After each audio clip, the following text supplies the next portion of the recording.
first week they send you out to your territory, and they tell you you have to find a house to stay in for the summer. Wait. You have to find your own you house. have to find your place to stay? Yeah, exactly. So they're like, you have to go knock on doors in these neighborhoods and tell them that you're a group of exchange students doing an educational on foot program for the summer to teach kids about education. In some towns, you're literally just blind door knocking and then hoping the people answer the door and then like being like, hey, can you let us and a group of guys stay in your house and only to sleep? Where he's like, we're only here to sleep because we're going to be gone from 6 a.m. till 8 o'clock at night every day. Here's a caveat. You have to keep knocking on doors until you find your own place to live. If you don't, you pretty much can't start working. And then, but you can't start working unless you have a place to stay. You gotta have a place to live. Yeah, exactly. You can't start working unless you have a place to stay because you have to be able to sleep somewhere, and a hotel is gonna be very expensive. And like this molds you to be like a fucking closer. Like you have to. I'm gonna let you know that. You have to figure it out. So it's like, yeah, you figure it out. On the job training. I will never take it back doing it. Hey there. Welcome to the Gluten-Free Organic Thoughts Podcast, where you are encouraged to express your natural thoughts and views through casual, meaningful conversations that hopefully can lead to learning and understanding new perspectives.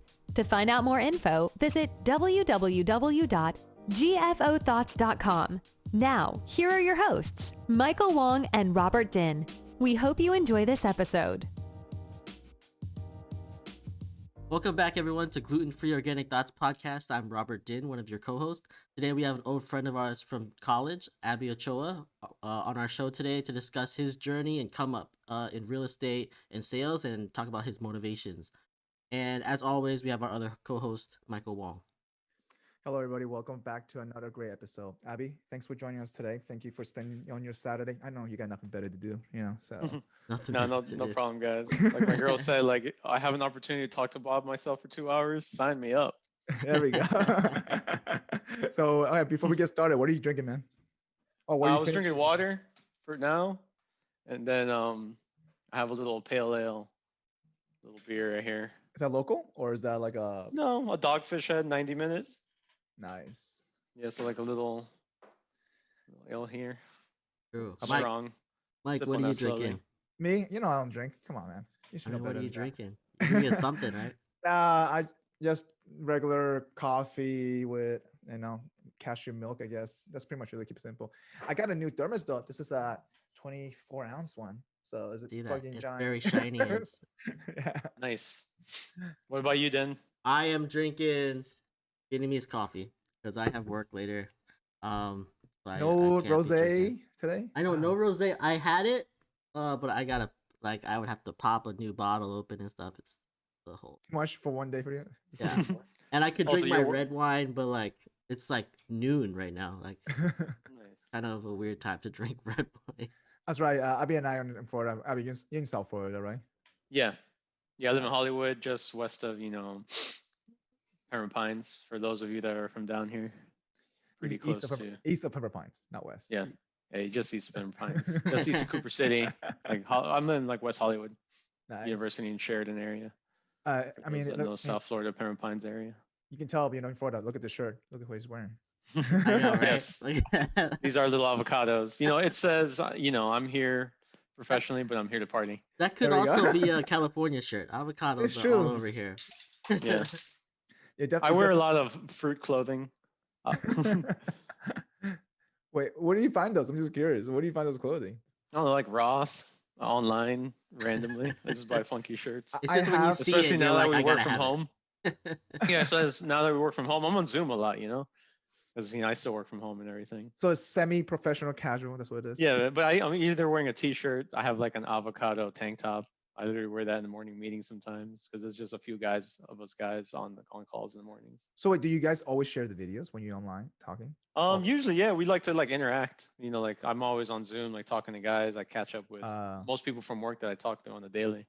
Just talking about deals and all that stuff, and I Zoom them, and then so it's become more common. Well, I've gotten used to it. Let's you and I have known each other for how long now?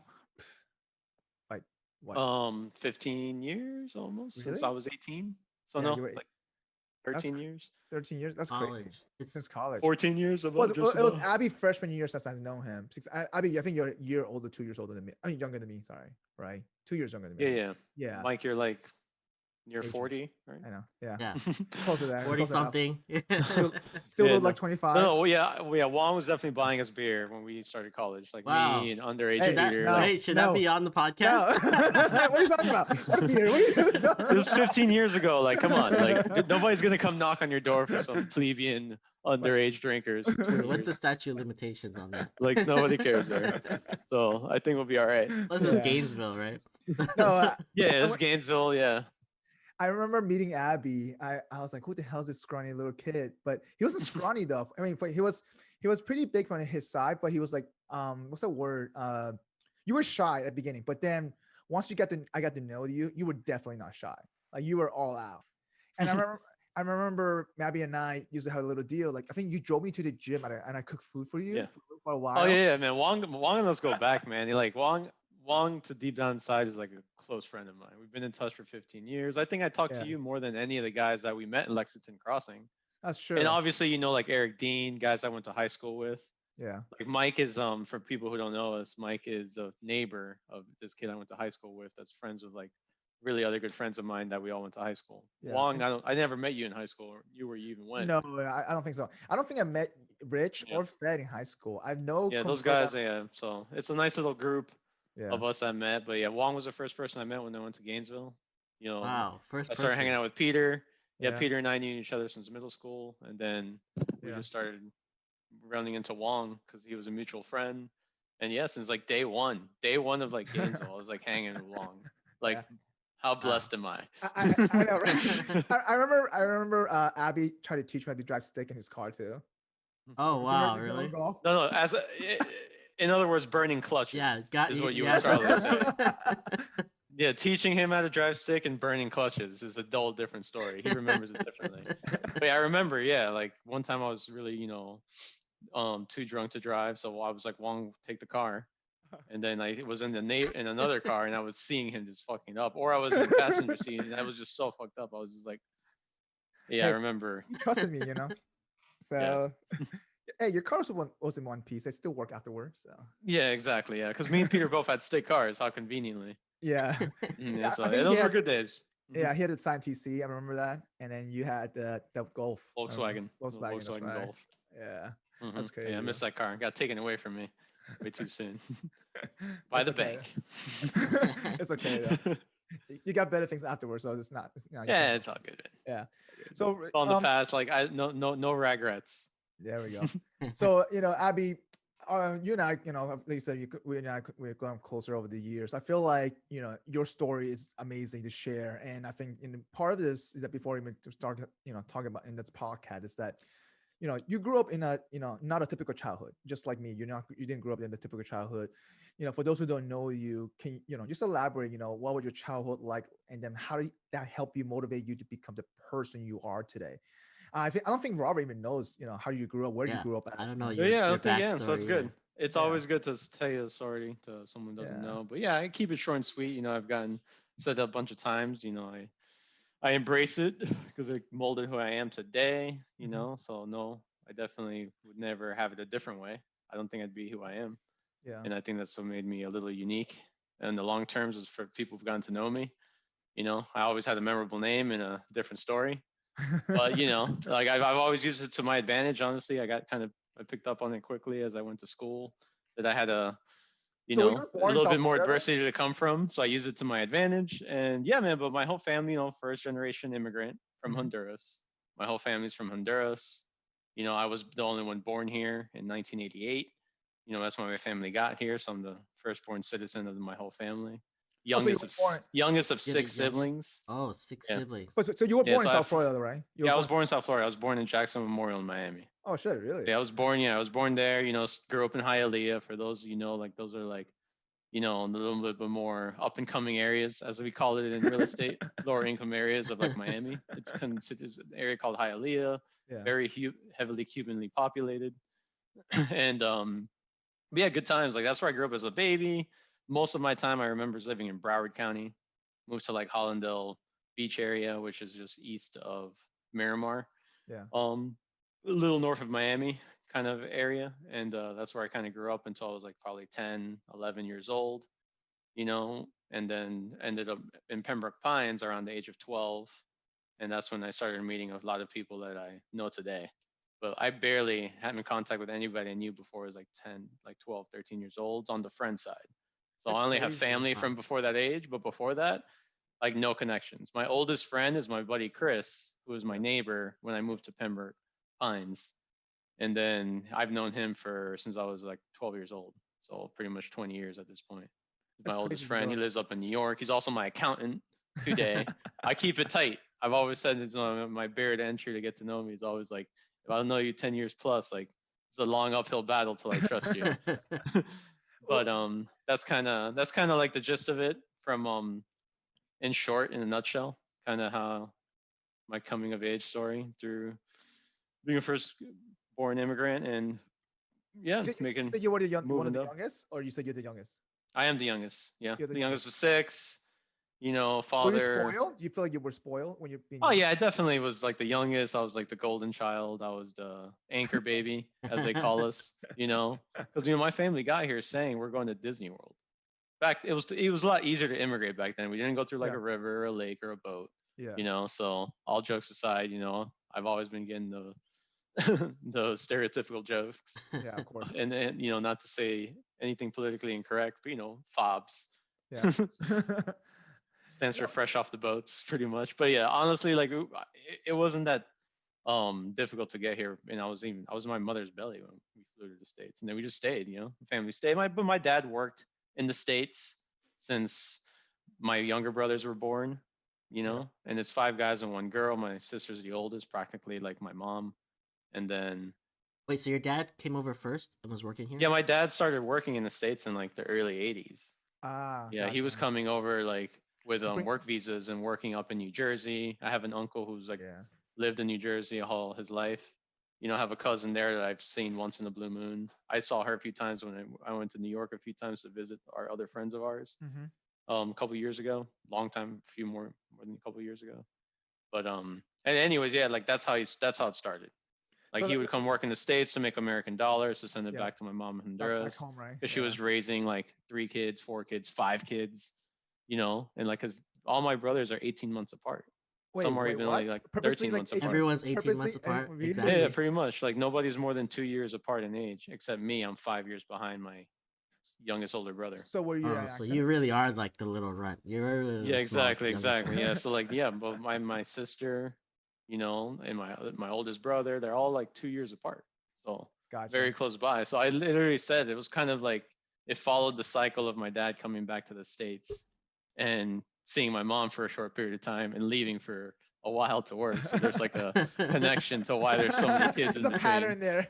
Yeah, and like my mom always said, they say in Spanish, like back in the 70s and stuff like that, and low, a third world country Yeah. of Honduras, like you don't got many TVs and shit. Like people are having kids, like they're bumping uglies and just busting out babies.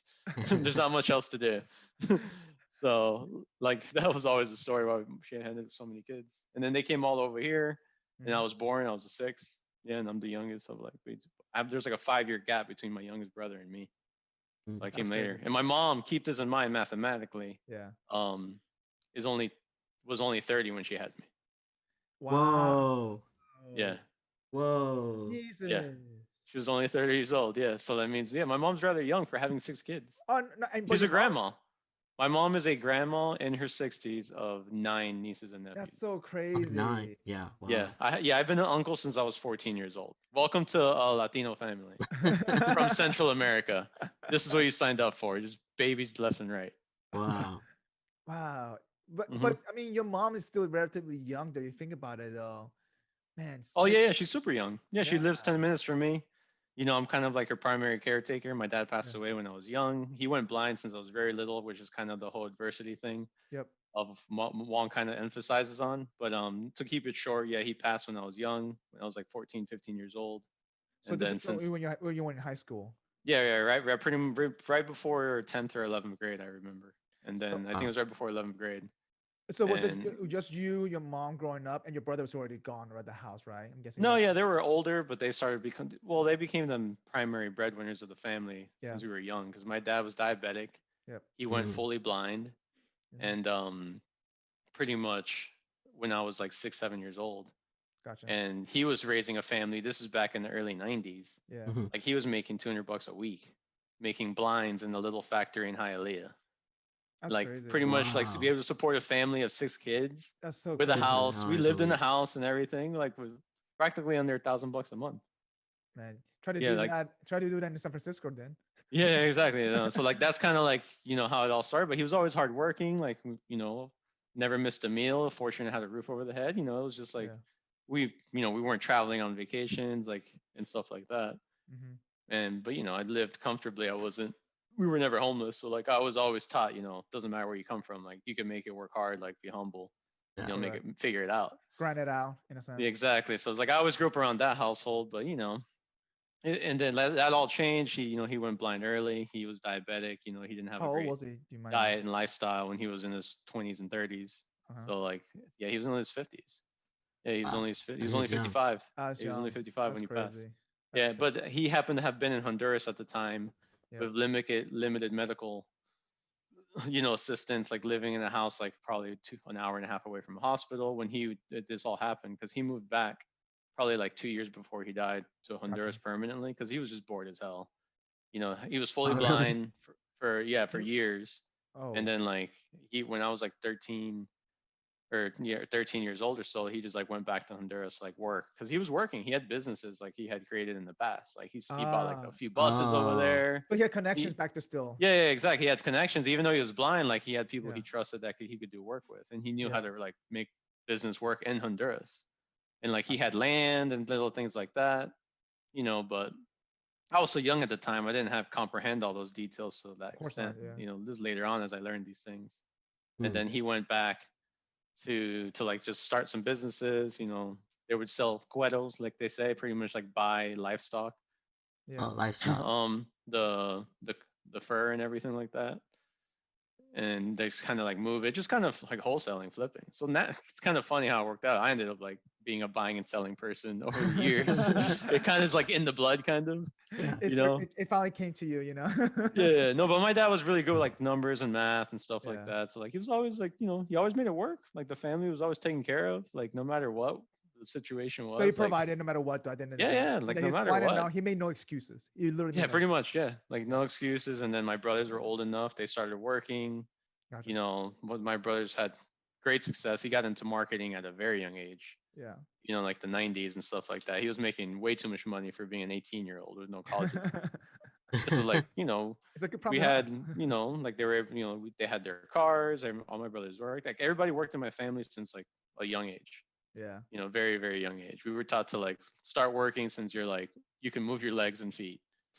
you know, like start with like I would cut grasses when I was young. When I was like 8, 9, 10 years old, I'd be like bored. I'd be like, hey brother, like take me.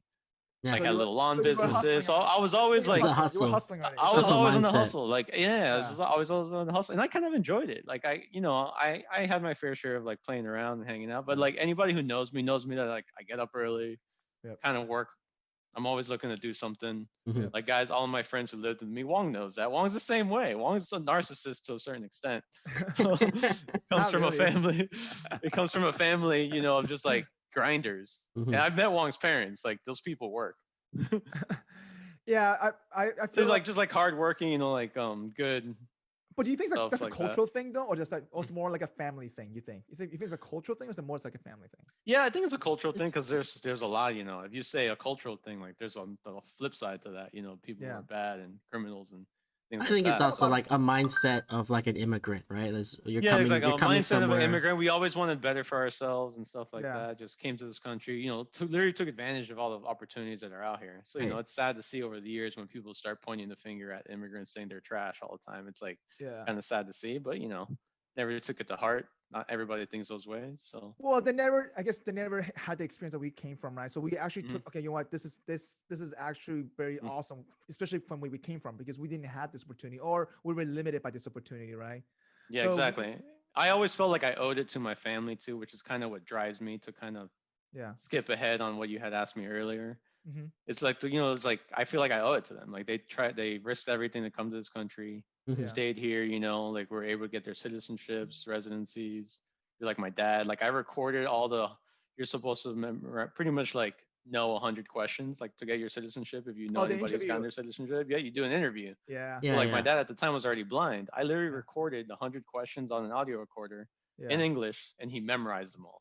Oh That's wow. crazy. He memorized them all, and he passed That's that crazy. exam. And then he, In by him becoming English. a, yeah, in English, and he passed that exam blind because they let Yeah. him take the exam and everything. Yeah. And then he passed it, got his citizenship. This is and was able to like expedite the residency to like my mom and all my siblings, and they all started getting their papers. So we all became legal like the right way. Worked hard, paid taxes, did all that shit.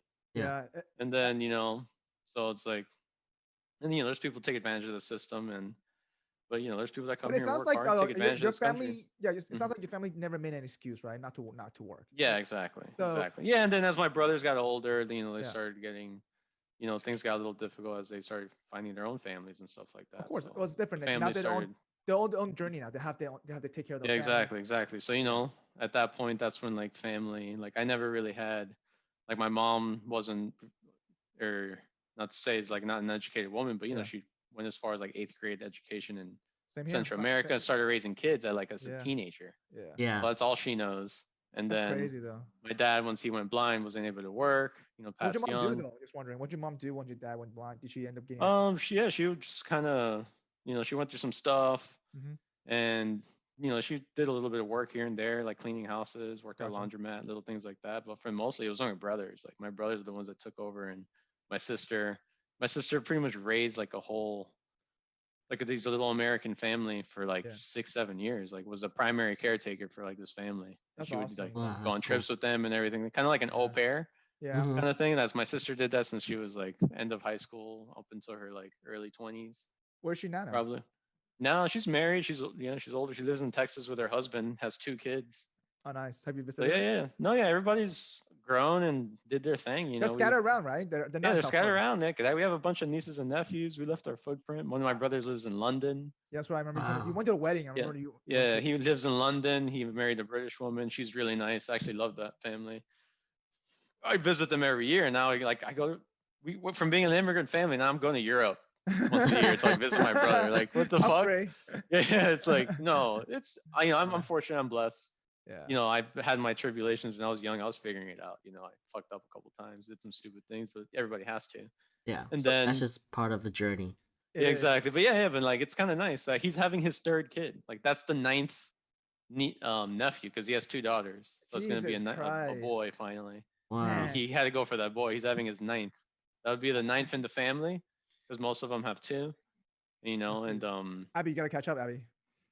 yeah, but, well, I've been with my girlfriend now for about 3 6 years? years. 6. She Wait, might say she may 6 say years? 7. It's 6. I thought it was 3 or 4. Damn, it's No, 6 it's been years? longer, man. It's been longer. That's so crazy. Pretty much almost like no, like 5 steady years, Yeah. 6 known years. Gotcha. So Wow. to be Wow, time flies. That's a long Yeah, time. time in a does fly. relationship. time does fly. But I kind of got in a serious relationship at an older age. So not to Yeah. make any excuses, I'm not as far as ahead of people. I kind of played the song and dance for a while. Well, But, I feel like that everyone has his own different path, different journey. And at the end of the day, that's Yeah. what it comes to, though. There's nothing that you cannot compare that. I just don't feel like Yeah, there's no real time limit to anything. Yeah, I always had tunnel vision. I've been on my own for a while. Kind of like started helping the family as a teenager. Yeah. So I just always had this tunnel vision. I always felt like, I don't know, committing to something was just gonna throw me off my path. So let me ask you this, Oh. Abby. Growing up, though, right? Obviously in middle school, high school, you're obviously growing up a little bit differently because, and as your dad, went blind. Like, so were you motivated in high school more, or you still didn't know what you wanted to do, or like you were still a little bit? I guess. I mean, No, obviously- I was preached every day in my house. Like, your one job is to get good fucking grades, and like, Oh, so that was that's why. ingrained in you. Yeah, exactly. Like that was bred into my skull since I was young. And Yeah. I always liked, education. Like deep down, I'm a nerd. Yeah. I liked reading. I did well in school. Like I enjoyed classes. I never skipped a day and stuff like that. So like I did actually enjoy school. So, I Did definitely you feel like the friends enjoyed you met- education, which made it a little bit easier because at the same time I have that internal embedded motivation to like make sure it was my journey to this country was worth it. So I always kind of felt that was deep down embedded in me. So yeah, I was always self-motivated to a certain extent, you know. And But then I grew up in a religious home, so I didn't really do much up until like college days, which kind of threw me a little off my path. And then I got a little too crazy. It took me 6 years to graduate, but you know, That's it was fine. worth Oh, it. yeah, I graduated in 7 years, so it's fine. It's Yeah, whatever. yeah. But let me ask you But this, Abby, though. Like in high school, like, do you feel like the type of friends you hung out with kind of kept you in the right path in a sense, or do you feel like you were just like you said, you had that ton of vision, you had to focus on certain things, and you had to focus on making sure that make the work work? Yeah, I think it was fortunate for us to have moved to like Pembroke Pines Yeah. when I was just before starting high school. Like it was in like middle school. I was like in 7th grade when we moved to Pines, which allowed me to, you know, go to better schools. You know, a lot happened, you know, to get us there, to like be able to get a house in that neighborhood. But yeah, a lot of awesome things happened in my childhood that led us to end up being there. And then you know, I went to Flanagan High School, you know, and yeah, I was going to a magnet school from West Park, which is East Hollandale, East Miramar, like going towards the beach area. And I would take a bus at like 6:30 in the morning to go to this magnet school all the way up in Dania, because I was always enrolling in honors classes. So, you know, my sister and my sister was more heavily involved because she knew more of it. Was always like signing me up for like everything that had to do with accelerated learning. That's true. Yeah. Huh? She went through that process already, though. That's what. Yeah, exactly. And like most of my siblings went to high school, middle school in this country, or at least high school. Yeah. So that means like they picked up on it. They didn't have the opportunities because they weren't legal to like go to college. So they were like, you know, I was getting injected with support at the household. Yeah. So it was like, you know, it's not all on me, you know. Yeah. If I ever came off that way, it's like I definitely was like, you know, like I didn't have to work as a teenager. I decided to because I saw the opportunity to. But you know, like everybody was always working. You know, my sister would pay me to go to the field trips, and if I had to, like she'd figure it out. She was working. She was like really young. But did she have any kids at that time yet or not yet? No. My sister started having kids in her 30s, like way later. She was almost 40. Gotcha. Yeah, she lived a long, you know, she did a lot of other stuff. But she honestly was like the primary caretaker of me and my younger siblings up until they got to the age to start figuring it out on their own. So I was like, you know, she owe a lot to her, but that definitely allowed, you know, me to have more opportunity. And so it's nice because you can always ask somebody who has gone through that journey before. So for me, I'm being the oldest, and my parents, just the same thing like your mom. Like I don't think she finished 8th grade, and she never went to high school. I didn't have that kind of guidance. Like I felt like I got lucky with meeting the right people by chasing a girl, but by chasing a girl. I think I told this story before, Robert. It's like, this girl was taking all these AP classes. I was make sure I had, what class she was taking. I make sure I lined it up with the same thing. You're taking 4 AP classes? Okay, I'll sign up for this. Great. Yeah. And then, but then that's how I built my circle of friends, though. But I felt like if I didn't do that, I don't know where my high school career would have been, right? Because I don't think I would have known about the AP classes or how important it is in you know, to do enrollment at, you know, community college, or how important it is to take honors classes. I wouldn't even care because I just don't think I had the guidance to do that. Yeah, no, for sure. Yeah, like I didn't know. Like I honestly there was never a college talk in my family because nobody had really gone. Everybody just assumed it was going to work itself out. Same exact. Yep. So like I was fortunate. Like yes, like, you know, I was surrounded by like, you know, Val, Rafi. Like I've known all these people for like a long ass time. Yeah. And Peter and got people like that. And like when I started hearing all the talks, I'm like, all right, I got to do what these kids are doing. Like I'm in the same classes, I'm getting similar grades. I guess like this is the path to go, right? So I just started signing up. That's interesting because I was not that way. Like my parents also came over here, didn't have much, but then they always, like, my mom was a teacher in Vietnam, right? So they were always like pounding like me to go to school, like get good grades and go to college. Like that was their they came over here, they were like, that's the path, you got to go that way, right? And so my parents knew that, they just didn't know how to get there. Like they didn't know. They were just like, that's the goal. Like everyone's like, oh, you got to come here, be a doctor, and go through all this stuff to be a doctor. But they didn't really know. It's so easy to say that. They didn't know the steps. They were just like, this is the end goal. That's where you got to go, right? So it's like somehow get there. We're in the country. Like, do your part now. Like, we got you here, little child. You here now. You just go and do it. Figure it out. Yeah. You're in the school with all the white kids, like they always say like, "Tú eres gringo," Yeah. So it's like, so they'd be like figure that out. Like, Yeah. they'd be mad if you asked a question. Don't speak at the table. You're being rude. No, but I mean, Robert, though, but I question about felt like, college. but I felt like Robert, though. I feel like you found your path, though. I think is it because the friends, or is it more like you started asking questions where you're more curious, though? No, like my mom, like my parents were definitely like go to school and like just go as far as you can with it, right? And just become a Okay. doctor. And so from there, I took that and just like looked for how to get to that point. Like what was the next it. steps? And like like in school, I feel like the schools that I went to, they focused a lot on college. Like going to Standardized testing. I know they focus a lot of standardized testing. Like I went to IB program, right, in high school, and from there, like everybody's going, like everyone's like talking about college, right? So like knowing, like just knowing about that magnet program and getting into there, that's where you find that path very easily, because that's where Well, you surround yourself with those kind of mindset people. yeah, right. Yeah, of course. They start speaking the same language. Right. Like once you're in honors classes, AP classes in high school, everybody's in the same hem. Right. They're addicted to their GPA because it's going to get them to the next step of their life. And I'm like, all right, I guess that point system. I guess I got to do good on that point system. It's like a sport. Yeah. And I agree.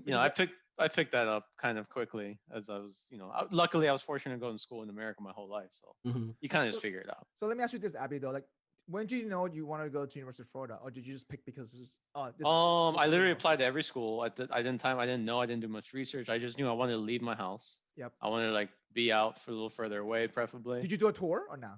No, I said there's zero tours. Google, Me Google neither. Earth. Like it was already around, or I like remember MapQuest. I No, I remember MapQuest. MapQuest. I MapQuested. This is back in the early 2000s. And just kind of did some picture views. No, but yeah, I just applied to like a couple schools, like 5 schools, I think. I did all the applications, I paid them all. There were some like little Florida grants in schools? high school, which my guidance counselor, I went and sat. I told her my situation. I was like, hey, I was like, where should I go? And I'm like, she's like, show me your grades. Like, what's yours? Like, let me pull up your, whatever you call it, your transcript. And she was like, it's like, you look pretty good. Like she gave me all these applications. I did them. Some were free, some I paid for. So wait, was it in Florida? All the school you apply? Yeah, all in Florida, because I knew out of state was expensive. I did the research on that point. I was like, I'm gonna try and just get financial aid and grants and figure all that stuff out. I literally applied without knowing how to pay for it. I just wanted to see if I can get in. Well, it's same kind of here. like I did the same thing. One step at a time. I was like, I'll figure out how to get in. And But then there's also like Bright Futures and stuff, right? So yeah, I had Bright Futures, like 75%.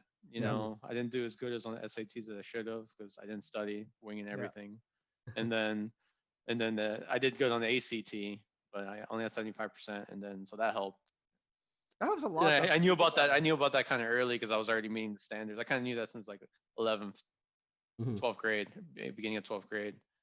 Yeah, but like I just applied to a bunch of schools: FSU, UCF, USF, UF. I heard, and then I was like, I literally asked the guidance counselor, which ones are the best schools if I'm like I stack up. And she's like told me once. I'm like, all right. He's like, I want to go to that one. That one sounds like the best. Like, I'm a fucking winner. I'm a winner. I always had like this. I don't know where it came from, but I always had like this. Like I deserve to win because like I just got to do it. But it's a little bit of a millennial syndrome. But working hard. Wait, hang on. Let me ask you this: what if your guidance counselor, just go to FSU? That's the best school. What would you done? If like FSU, if he if they told me academically FSU was a better school, I would have gone there, yes. Because I just want to give myself the best chance what if he to like lied to you? land a good high-paying job. What if he lied to you? He's an FSU guy. Would you have gone there? Did you do other research other than like talk to the counselor? No, of course I did. Like I asked all my peers, like come on guys, like I definitely like did I wasn't that blindsided. Believe it or not, I feel like I was smarter in my teenage years, and like before I tainted my mind with like drugs and alcohol. But I think that happens. Like I was all more on point. Like I could maintain a conversation without sidetracking 30 times. Like I think so. I definitely think I had it better when I was younger. So it's called take me back to then. But UF was my backup school. Like same here. Yeah.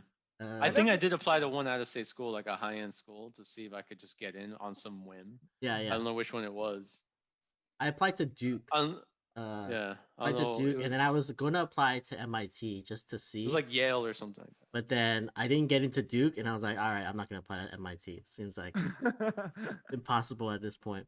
So Robert, did you have So, good grades in high school, like excelled grades? yeah, like I don't know, Well, you like were at on a, IB on a 4.5 GPA, a 4.9 on a GPA. 4-point scale, I had like a 4.6, right? Like I'm Yeah, like, that's this solid. is like is like Yeah. a well, you're an IB though. and IB was all like five. 5. They're all 5 Yeah. point classes, Mhm. right? Yeah. Yeah, So- IB, that's like AP classes, right? Yeah. Yeah, That's what they call them. Like, are you from Orlando, from Robert? Orlando, yeah. Orlando, right? So Yeah. yeah, so isn't it IB is probably what they call AP? Is it the same thing? Like it's a It's college a level magnet. credit almost. It's a magnet program. It's so a there's like national a whole program. It's called 4-year program. International something. Is it? It's a very International Baccalaureate program. Yeah, it's an international program. Sick. And they have their own like testing and stuff that you do. Oh yeah. Yeah. Hey Yes. Robert, what do you do now? Because like I'm just taking notes. Like my kid's going to this fucking program. I'm not having one yet, but when I do, it's like Yeah. I work at a data scientist role in San Francisco now. So nice. You live in San Fran. Enough said, sir. by myself. You in San made Fran. it. You made Yeah. it. You made Once it. I got my own Hey. place, I was like, I'm here. I'm ready. Like I've Yeah, made it. You made it. Well, listen, Abby. Robert went through Jacksonville first, okay, to get to that row. So. Oh That's true. man, I that did. is- There was a You earned it. yeah, you had to put Jacksonville the is work literally in. like the butthole of America. No offense to anybody from Jacksonville, but it is. It was like yeah, I can say that because I'm in hated it. Florida, which is like the armpit of America. Yeah. So yeah. we can all say it. So Robert and I used to live in Jacksonville for 2 years before I moved to Orlando. So right after UF, Robert and I lived together for the 2 years, and then Wait, was and it 2 years we lived together? I thought it was Yeah, one. it's 2 years. We lived 2 2 years. years. Wow. Yeah, because 2013 is when I moved to Orlando, and I bought the house in 2014. So yeah, Okay. yeah. So pretty much, yeah. So like, I remember. So I'm Wong's from trying- Venezuela, Mhm. which is the most ironic thing ever. Yeah. But yeah, it's so I feel like overall though, like, it sounds like, high school kind of provided that this path to go to UF, right? So once you get to UF though, like obviously, did you knew what you wanted to do? Just wondering, like, did you have an idea or nah? You're just like, I went in like I always was good at numbers and math, and I always Yeah. thought I wanted to be an engineer because I liked cars. I was just being an 18-year-old. Mhm. Yeah. I was like, that sounds cool. I didn't realize how hard it was and how much you had to study, and I decided Yeah. to go a little crazy my first few years of college. So like that failed quickly. But yeah, no, I went in, trying to take in the courses, kind of figuring it out. I did take that one, was it called Intro to Engineering whatever classes? course? Yeah. Intro to engineering classes, just Yeah. to get a feel of which one it was. I was trying to figure it out. And it's like the first year and a half, I want to say. First year, honestly, was like testing phase. And I was like going through the classes, enjoying some of them, but I wasn't passionate about it, to be honest. Wait, did I you just thought notice? like everybody told me, like I just got fed it in my household that, I was like, oh yeah, engineering, because you're good at math and you're good at numbers and all that stuff. And I'm like, oh, okay. And like, but that's pretty much it. I was just trying to figure it out. But then I transitioned obviously into, economics, where I ended up doing management, like pretty much some business type of role. But at the end of the day, I just ended up getting a degree towards the end. I almost flunked out at UF. No, you didn't. Obviously, Really? all those crazy Really? years, like not many people know this. I kept it to myself. Wow. Wait, So, was it your sophomore year or your junior year? No, yeah, my sophomore year when I Okay. I tried winging it to Yeah. keep going at engineering. I didn't want to quit. Couldn't Yeah. take no for a loss. So like, and then I ended up having to withdraw out of one class and failed another, and then just tanked my GPA below like the So minimum. at Lost my that bright, time, were you I living in lost the my house bright still? futures. Wait. At I that almost time, got were you living in kicked. the house They still? gave Or me you like quit? I was on probation for a semester to get my grades up, and I had to switch I switched to finance. Did finance for like a semester, and then ended up switching to like management, marketing, economics role or degree, just to like, because my GPA got so low, and then I had to just catch up. I literally was taking freshman classes as a junior, and it is what it is. I was Yeah. super tight niche up until college. I didn't do anything. I was Mm. cooped up. But let me ask I you. was this, though, I was Abby. like a 50-year-old married husband, kind of having like a Were you living in the midlife house at that crisis, time? but already? it was transition from high school to college. So I went crazy. Like I started drinking. I went a little nuts, and I did not study. I was not. It's on me. There's nobody to blame for any of that shit. But was this at I fucked it up. at the time at the house or at the condo still? Were you No, guys- this is before we lived at the estates and the house and all that stuff. This is So the it's first before 2 that. years. Yeah, the first 2 years of Oh, okay. college, And then I Gotcha. just played. I started taking summer classes. I played, I caught up. I ended up graduating with a decent GPA, but I had to play catch up. Yeah. So as I literally, I almost restarted college at 21 years old, and then so like I graduated, I was like 23. I stayed in Gainesville working for a little while just to catch up, Yep. and then on some stuff, and ended up coming down to South Florida. Transitioned to I was working at T-Mobile at the time, Were you and T-Mobile in Gainesville too at that time or before? yeah, so I started working at T-Mobile. Like my buddy told me, he's like, apply there. It's like they have good benefits. Like I remember this was like a bunch of stuff happened my last year in college. So So after college you just decided working for T-Mobile, and then you end up eventually transferring to South Florida? yeah, I just transferred to South Florida. I started working at T-Mobile. I liked the company, and it was easy. I started retail sales pretty much. Just started selling cell phones. I just did it as a temporary job, and then I was applying for jobs. I was going to career fairs at the time, trying to figure out what Yeah. I wanted to go to. Mhm. I was getting hawked by a bunch of insurance companies and like software selling companies, and everything kept gravitating towards sales and like management, like entry level roles and all that Yeah. stuff, and like nothing really. Click. Wasn't passionate by any of that. Mhm. You know what I mean? So I was just like, you know what? Let me just get a job now to cover some bills, kind of play it by ear. Stay at T-Mobile, started making good money, Yep. selling phones, like working part time.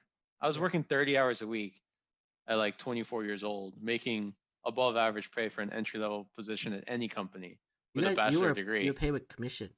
At Yeah, T-Mobile. exactly. It was commission. And then I figured out early on, I'm like, there's two paths I can go here. Yeah. I can get re-educated, get in a lot more debt, get a higher degree to end up starting at a lightly higher position, or Make some money. kind of move up their rankings and sales, which seems to be high paying commissions. And I'm naturally good at it Yeah. from just communication and, a little bit of confidence peppered in with some narcissism helps a little bit in sales. And then for sure, and then like learning a product and having some passion towards it. And then I just started figuring it out that like I could make more money as a salesperson. Did it through the company. It was restructuring.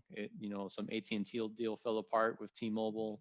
So I kind of stayed with it. I got into the programs because I accelerated quickly. Yeah. At the end of the day, I did have a decent college education, working amongst people that literally had high school education. So like I moved up the ranks. I started ranking really high statewide. I was able to transfer to a high volume store from Gainesville, and then shortly in, which then led me to be able to like work into like their leadership program, and I started biting at the ladder of the corporate ladder. So before we get into that a little bit, right? So going back to your college time, though, so I feel like most people.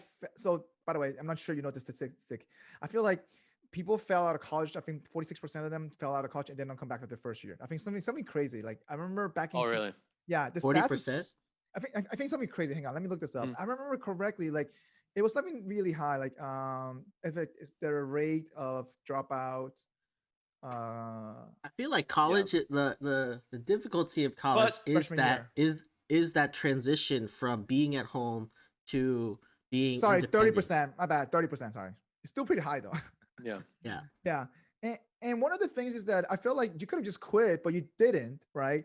And it sounds like, but what kept you grinding? Because obviously you knew, like you didn't try your best. But did you feel like you were beating yourself up more? Okay, you know what? Maybe I need to get myself straight. But at the end of the day, a lot of people who gets to that level, to that very low, dark level, it's easier to quit than just keep growing, forward, right? Because I knew I wasn't trying. I just knew. Like I knew I was better than that. Mm. Simple as that. I was just like, I literally just have to put my head down and do what I did best, like focus, actually study, like do the work, like that's all it comes down to. There's no secret formula. You got to put in the hours, you got to put in the time. Yep. And if you do it and you can, some people take longer than others, but if you can put your head down and just do the work, like you can figure it out. You can graduate at the bottom, but with a degree, you can get past that step. You can At that time, did your sister knew? Yeah, about like that? I had no alternative, like Gotcha.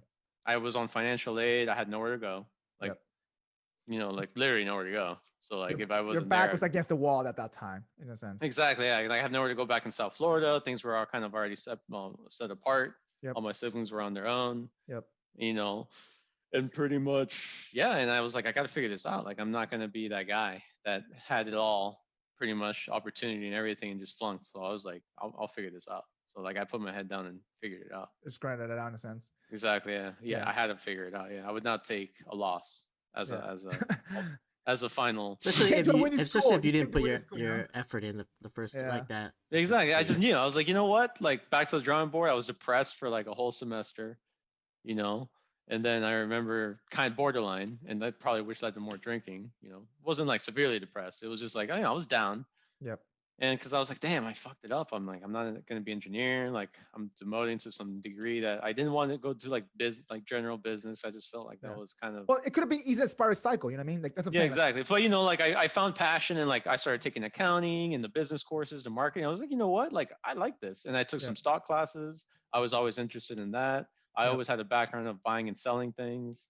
You know, I was always figuring out how to make side money. You know, I'd worked in the food industry. I had a sense of urgency. You know, I'd been working in jobs and selling in the past a bunch, you know, and customer service and stuff like that. So I was like, all right, there's a natural gravitation towards management of some sort. And then the business courses, the business. And then I was like, all right, I was able to found some passion in that, started working at a regular company. I started applying for all the jobs I applied for while I was transitioning from graduating that last semester. You know, you start to go into the career resource, the career fairs, and like applying to jobs. But you know, I went on a bunch of interviews, made it past the second rounds in some. I applied for some. I was already working at T-Mobile.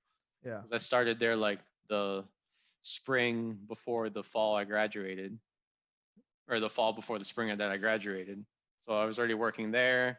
I had a kind of sense for communication, so I was applying for AT&T, like other companies. They had all these, you know, career fair promotions of, you know, entry level positions for management, things like that. And I applied a lot of those. You know, I made it past a few good run arounds on some, didn't get accepted to some others. And the only ones that were accepted me were like insurance companies. And I was just like, this feels like where dreams go to die. No, no offense to anybody in insurance, like Sam and all those guys. I know you make a killing in it, but like, it's insurance. So I was like, I couldn't do it. So then, let me ask you this though. So that T-Mobile part-time job, you know, obviously you did it as a part-time to get extra money. I feel like that was a blessing in disguise for you, because that kind of led you to develop, you know, your sales personality. I feel like you grew up in it. I remember visiting you in Hollandale, and you were working in one of those stores. But man, you were working in one of those busy ass stores, like very busy store. Yeah. Down there when I moved to when I transferred. To. Is that Aventura? I forgot. Yeah, it was like Aventura. So it was high volume. It was very unique. Like so it's Aventura, which is a very commuter city of South Americans and Russians and stuff like that. So people would literally buy prepaid cards in the hundreds per week. Wow, really? And you get paid. You would get paid commissions on all those. This is a very unique situation.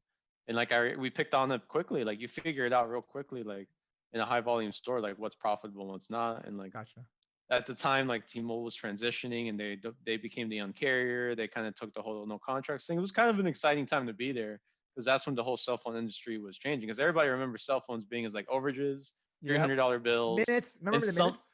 Yeah, and something insane, right? And they started the whole like unlimited everything, free, unlimited text, unlimited minutes. And it's not a metro, it's a legit, you know, company. And then like, so like we were like, I was there. If you follow stock and investment in any kind, you see T-Mobile stock go from 2012, 13, 14, 15 to now, it's tenfold. You know what I mean? It's like if you just from that perspective, you know, macroly, it was doing the right thing. So I was at the micro level, just like crushing out sales and taking advantage of a changing opportunity, and just made a bunch of money. And luckily, and it was rather easy, to be honest. It wasn't the most challenging thing. I was cruising back. I was taking a lot of trips. You know, it was a transition from you were already doing well in Gainesville, right? Like I was transitioning from college into the professional workforce, but like on a laid back level. I took advantage of it, honestly.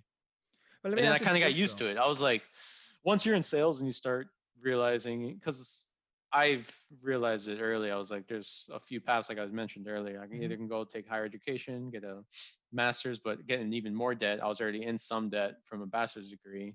I didn't want to be in that kind of hole. So I threw my ringer in sales. That worked out successfully. But like it's either that or more education or law school or med school or become a doctor or a professional, which is going to cost more money essentially. Yeah. It costs more money. It's more of an investment to get there to make those high earnings. Mm-hmm. So easiest fast track to get there is if you're good at sales and crushing. Like that's essentially another route.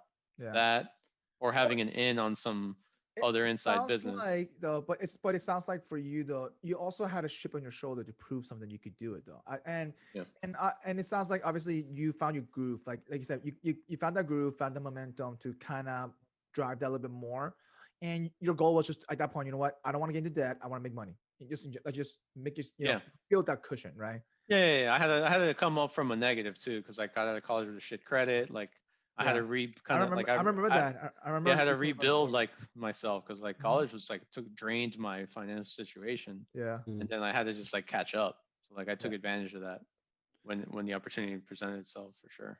So at that point again, your back was against the wall also as well because you were limited for that.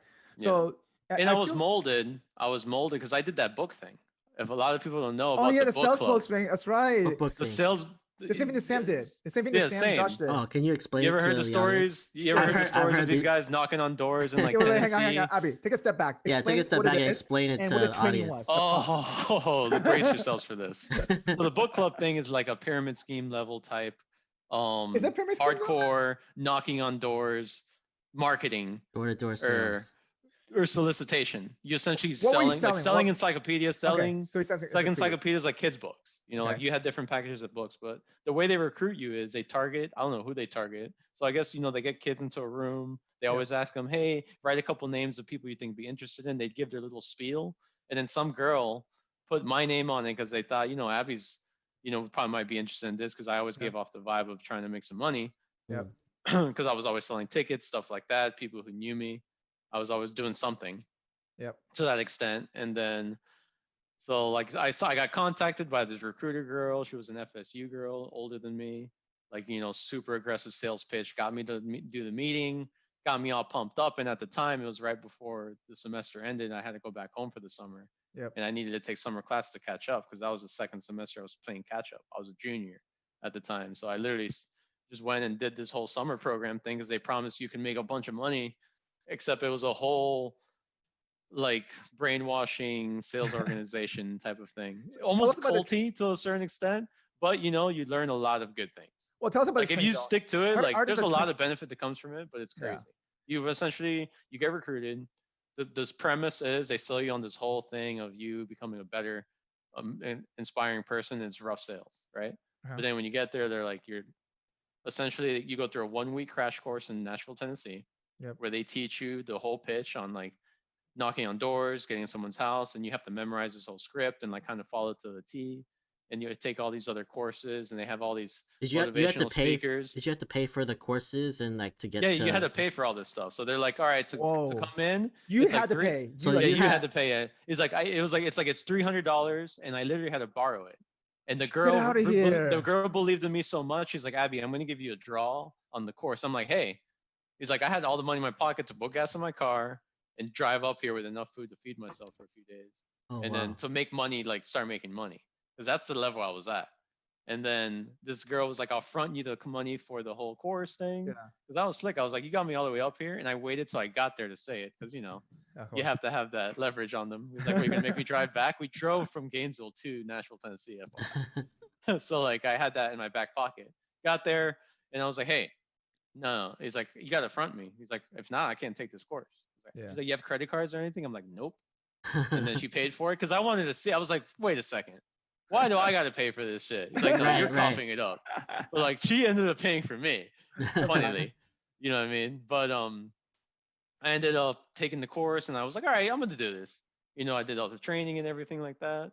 And then the first week, they're like, all right, you have a territory. They picked our territory. It was near Maryville, Tennessee, where UT is. University of Tennessee, about an hour from there. 45 minutes. Are all of them in Tennessee or is it just? No. They spread you out. Some kids go all the way to Georgia. Some kids go to like near North Carolina. But the Florida team stayed in Tennessee. other state schools, because it's a huge program. It's thousands of kids that show up Oh to this. shit! So it's not just Imagine, they're not imagine recruiting like from a UF. multi-level marketing Amway Jesus. meeting, except it's kids selling books. Mm, College level kids selling books. They recruited you all over the summer. And then wow. you're essentially under somebody who did it the year before, which That's leads crazy. into the whole pyramid scheme level thing. But you know what? At the end of the day, I was there. I was, taking it by the horns, and I learned the program. The first week, they send you out to your territory, and they tell you have to find a house to stay in for the summer. Wait. You have to find your Wait, own you house. have to find your place to stay? Yeah, exactly. So they're like, you have to go knock on doors in these neighborhoods and tell them that you're a group of exchange students doing an educational on-foot program for the summer to teach kids about education. And then he's Wow. like, if they can let you stay in a basement, because these houses have basements or attics Of course. with, like living space, stuff like that. He's gonna see if they let you stay there for like a very cheap discount per week and month. Yeah. And like, so you have to go knock on doors and like figure out where to stay. And within the first day, most people had the house to stay because this is a common thing. First day. Wait, so Yeah. I guess like maybe the people who live there know this is Yeah. So the happening. people who live there have hosted kids before. So like there's that Oh, okay, there's okay. that heads up. And also there's pre-contacts to some areas, but in some Okay. towns, you're literally just blind door knocking and then hoping the people answer the door and then like being like, hey, can you let us and a group of guys stay in your house That's so and only to crazy. sleep? Where he's like, we're only here to sleep because we're going to be gone from 6 a.m. till Yeah. 8 o'clock at night every day. Yeah. He's like, Wow. and we're not, he's like, and on weekends, we're out doing laundry and running errands Yeah. because we work Monday through Saturday. Sundays are your only day off. So it means like, and then on Sundays, you usually had to drive to like a different location to do like a huddle meeting Gotcha. with other people. And you do this all summer from the day after school, you drive up all the Yeah. way till right before school ends. And here's a caveat. You have to keep knocking on doors until you find your own place to live. If you don't, you pretty much can't start working. And then But you can't have start to start- working unless you have a You place to gotta have a stay. place to live. Yeah, exactly. You can't start working unless you have a place to stay because you have to be able to sleep somewhere, and a That's hotel is going to be very expensive because I mean, you're you have a literally trying to. car. Yeah, you have a car, stuff like that, but You that's can how they sleep in do the it. car. Yeah, or you have to get hotels Yeah. and things like that, and then they pretty much have you for like a night or two, and then they give you like that much time to get your own place to stay, Wow. That's knock on Jesus. doors, and like this molds you to be like a fucking closer. like you have I'm gonna to let you know that. you have to figure it And out. so it's like, yeah, you figure it On the out. job And training. I will never take it back doing it because like a lot of other shit happened, which I'll get into later Yeah. during this whole summer. But yeah, we were able to get to our house. It was host who had hosted years before, so we were kind of lucky. And we were a big group of guys, and the guys that we were kind of. This other guy was really tall, really big. We weren't the The skinny grunty kids. Yeah. exactly. We were like grown men, like asking Yeah. people houses. So we were set up, but we had to go help the girls and like knock on doors and stuff like that. I was Mm. fortunate to be in a house that was already like set for us. Nice. But the goal was to and then you would have to pay $40 or $50 a week to the homeowner to stay there. So you Yeah. had to be collecting checks.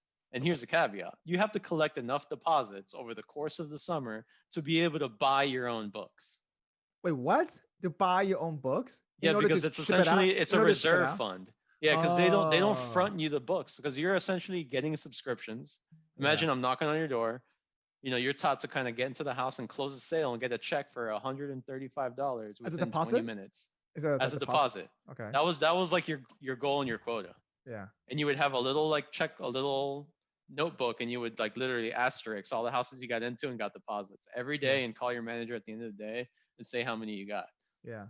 And then so you pretty much you would have to get into the house, get a deposit to How much? pre-order the Wait. books. So you say you got weren't so you got like a deposit, right? Like someone you came in, you made a sale. How much of that goes to you? You get goes to you. Yeah. Oh, so you use those deposits to also live. That's essentially your money. But you have to have enough that you have to write every week at that weekly huddle meeting. Yeah. You have to write a check towards your book reserve fund and give it to the manager lady. So that way they can buy the book. They can pre ship it they out. yeah, they can How they can much pre-fill you up. So the let's say you books? sell like 10 sets of books. And Yeah. there's different types of books, but for the sake of the exercise, we're Mhm. going to say it was the Yeah.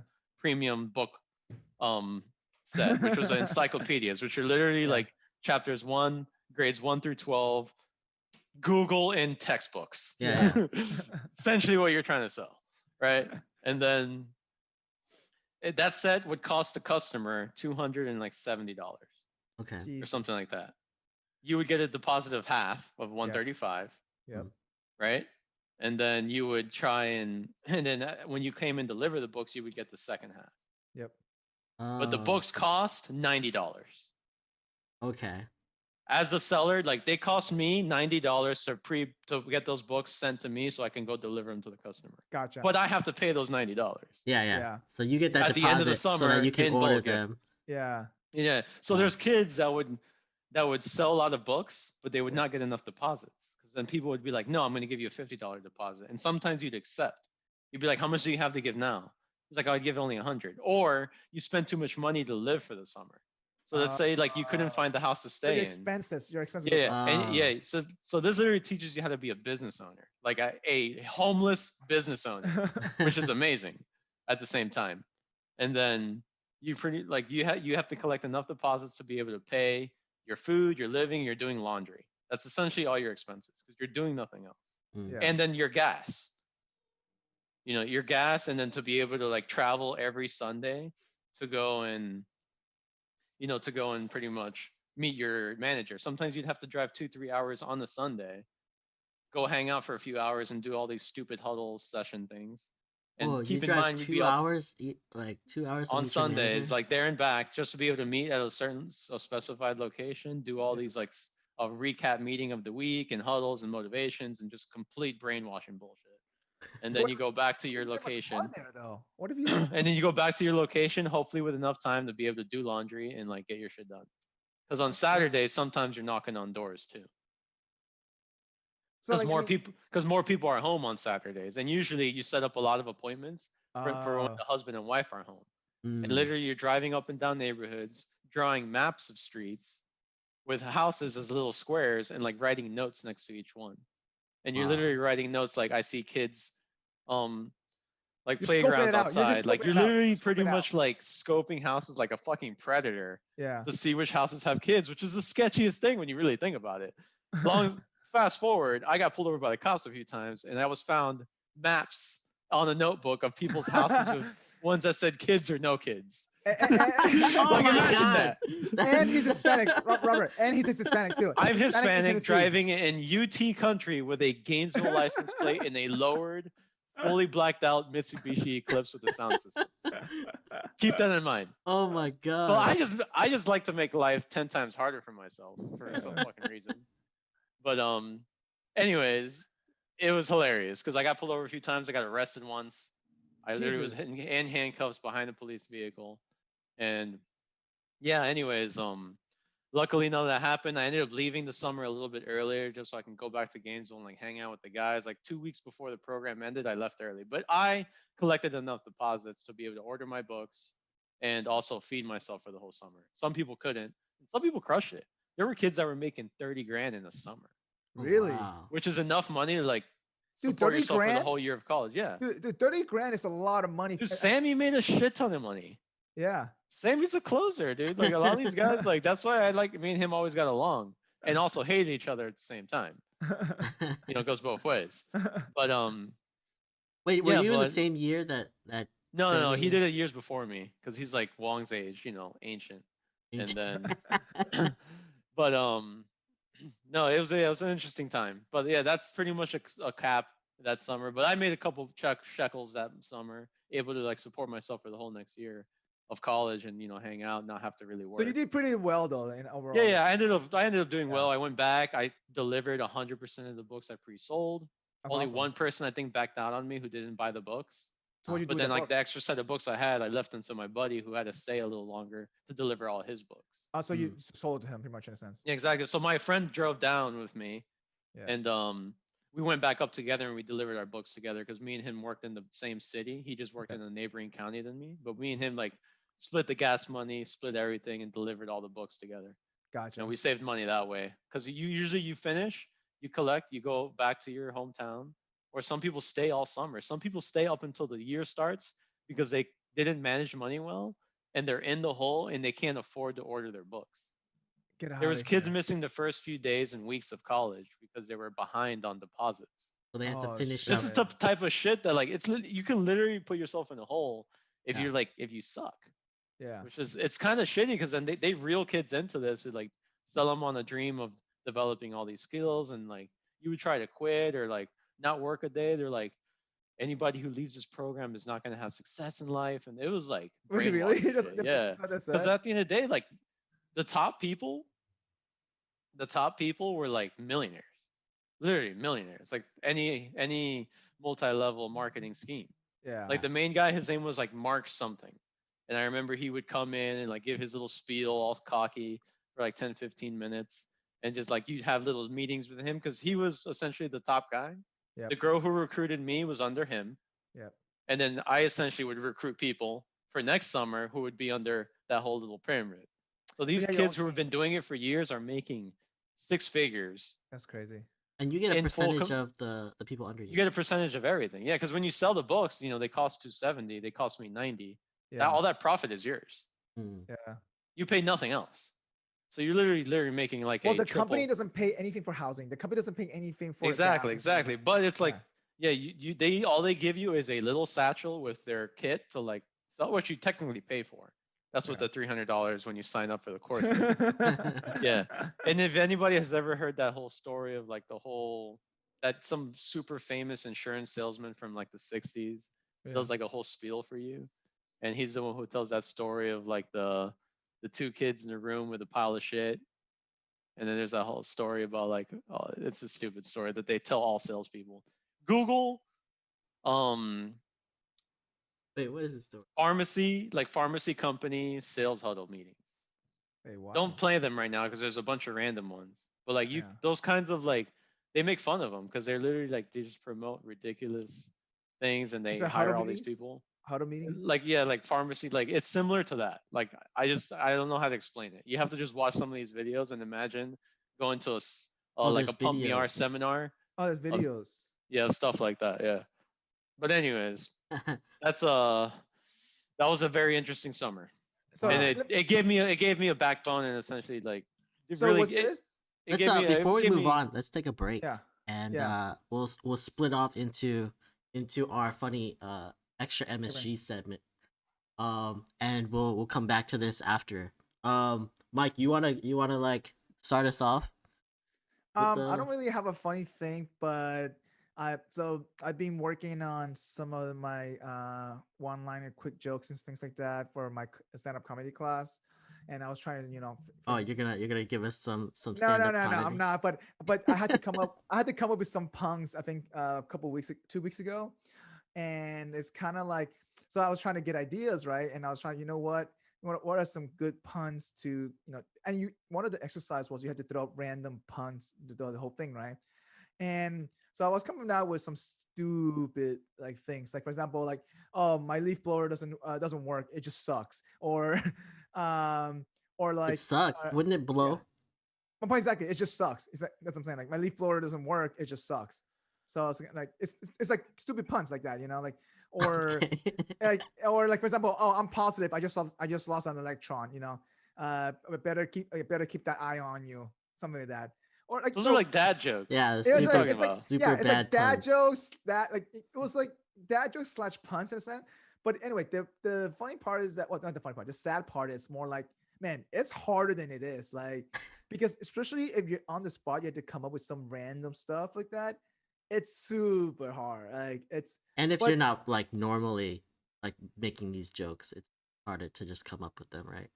Oh yeah, it's definitely one of the things is that I don't use that side of brain at all, right? And where, especially in my daily work, you don't have time to do that. You don't have to have time to sit around and just joke around, things like that. Like, and so for me, I feel like it's more challenging because I'm kind of like starting like that side of the brain where it's never been run before or something, So it's kind of hard. Like, but anyway, but that's like the comedy part that's like kind of funny, but awkwardly funny in a sense. So, yeah.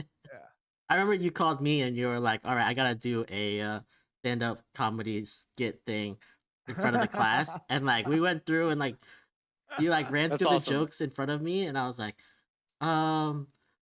I think there's something funny here, but you need to like your Tighten presentation it up. needs to Tighten be it up. tightened up. Well, so it's two things. So I realized that. So Abby, so just so you know, I've been taking like a stand-up comedy class just for communication purposes to like enhance. Yeah, you told me the other day when you're at my house. Yeah. And so one of the things is that I had to, I think when I talked to Dane was that I had to write a skit and then read it off, my first read off in front of the class. And so I think we spent 2 hours on one joke and just tightening up the sentence or something like that. Like, Yeah, it was an like hour maybe like An a hour for minute, us. a minute and a Yeah. half of like of a joke. of a skit, right? Or like a Yeah. stand up. Yeah. And it took hours just to get that Yeah. 1 minute tightened up and like actually funny. Because Yeah. there was a funny Wow, that's amazing. there's jokes in there, but it's just like when you're just like off the cuff or like writing stuff down, it doesn't really flow. It doesn't really like No, it doesn't sound like it doesn't full, really yeah. sound funny until like you have to really work on it. So like Yeah, just it's crazy. just helping No, those out. Yeah, that's really yeah, interesting. those guys that do hour and a half like skits, like they're professionals. No, they're pro. Like there's Yeah. so much work to go Mhm. into that. Like Mm.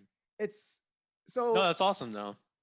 But yeah, that's the funny part about, I guess, our kind of whatever sad part. How about No, yours, that's good. Robert? For me, I have this article here.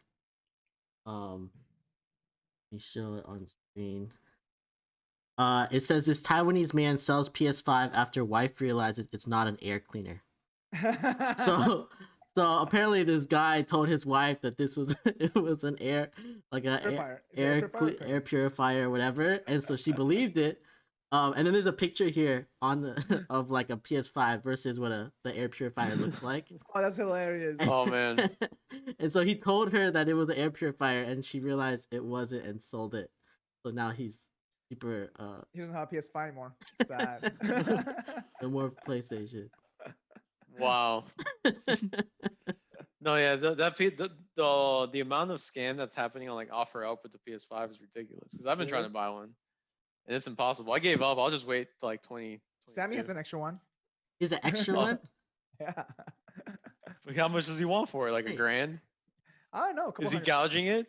I'm not. He's trying to sell it. I'm pretty sure. Yeah. Yeah, I'm not sure because there's the people who are asking like gouge prices, which they're probably getting, and then there's people who like offer it just like a couple $100 above, and it's a I think scam. he's. I saw. Like you literally go on there and you're like, hey, is this available? And then you're like, can I meet you to pick it up? Or they're like, Yeah. do you have Cash App? Or I can ship it to you. And then you check like a few hours later and that account is deleted and gone. Oh yeah. So I actually looked on eBay like yesterday. I looked on eBay and there was like a used PlayStation 5 for $800, and I was like, oh, this is used and more expensive, but at least it's not like crazy overpriced. But my friend sold one when like maybe the second week that it was out for like $1,500. On what? On Overstock or whatever they call that? $1,500 on eBay. He sold he sold it locally. I think he sold it on Craigslist Oh, or something. locally. That's crazy. Yeah. I know I have a friend who sold one for $1,100, but I think the average price right now is $800, isn't it? $800 to $900, something like that. Well, they're becoming more available. Like you just gotta give it time. Yeah. Wait, It's not that serious. Like Yeah. it's Well, not that big a deal. well, I feel like people are willing to pay $700 to $800 just because, okay, you know what, I want it now. But I think by the time next year February comes around, it'll be more available. That Of would cost course. you like $700. But right, I have friends who pay $1,100 for it, to be honest, just because they want the first one to get it. Of course. Yeah. Yeah. If, Makes you know, sense. if you need it that bad, like do what you got to do. You know Right. what I mean? But it ain't. I'm at the Like- point where I don't think I'm gonna even get one until a game that I want is coming out. Yeah, like all the games are like for PS4 still and Mhm. adaptable to PS5. Like there's no real that much like it's like when 8K TVs come out. Yeah. Is there any 8K content? No, that shit's gonna come out in like 2025. Like you don't need the the hardware Yeah. before like all the content comes out. Like that shit's always ahead of its game. So wait, I- Abby, though, that were big you a deal. willing to pay $800 for that, $900 for that, if someone offered you a $900 PS5? Like today. Like if I bought one and somebody offered me 900 for it. Yeah. No, No, like No. Would you Would you for pay $900? that to get it? Yeah. no. You wouldn't pay for $900 for that. My inner Jew just won't let me. No.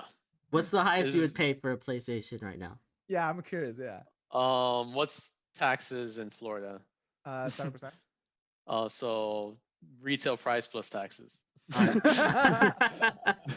You won't pay extra like $100 to Yeah, get if it. I was like if I was in a state that taxes were 8.5%, I'd be like, nope, I have to go back to Florida to buy this PS5. That's what I'm willing to pay. You can Okay, go so to you're not- you can go to like I think it's Portland or Oregon that they have no sales tax.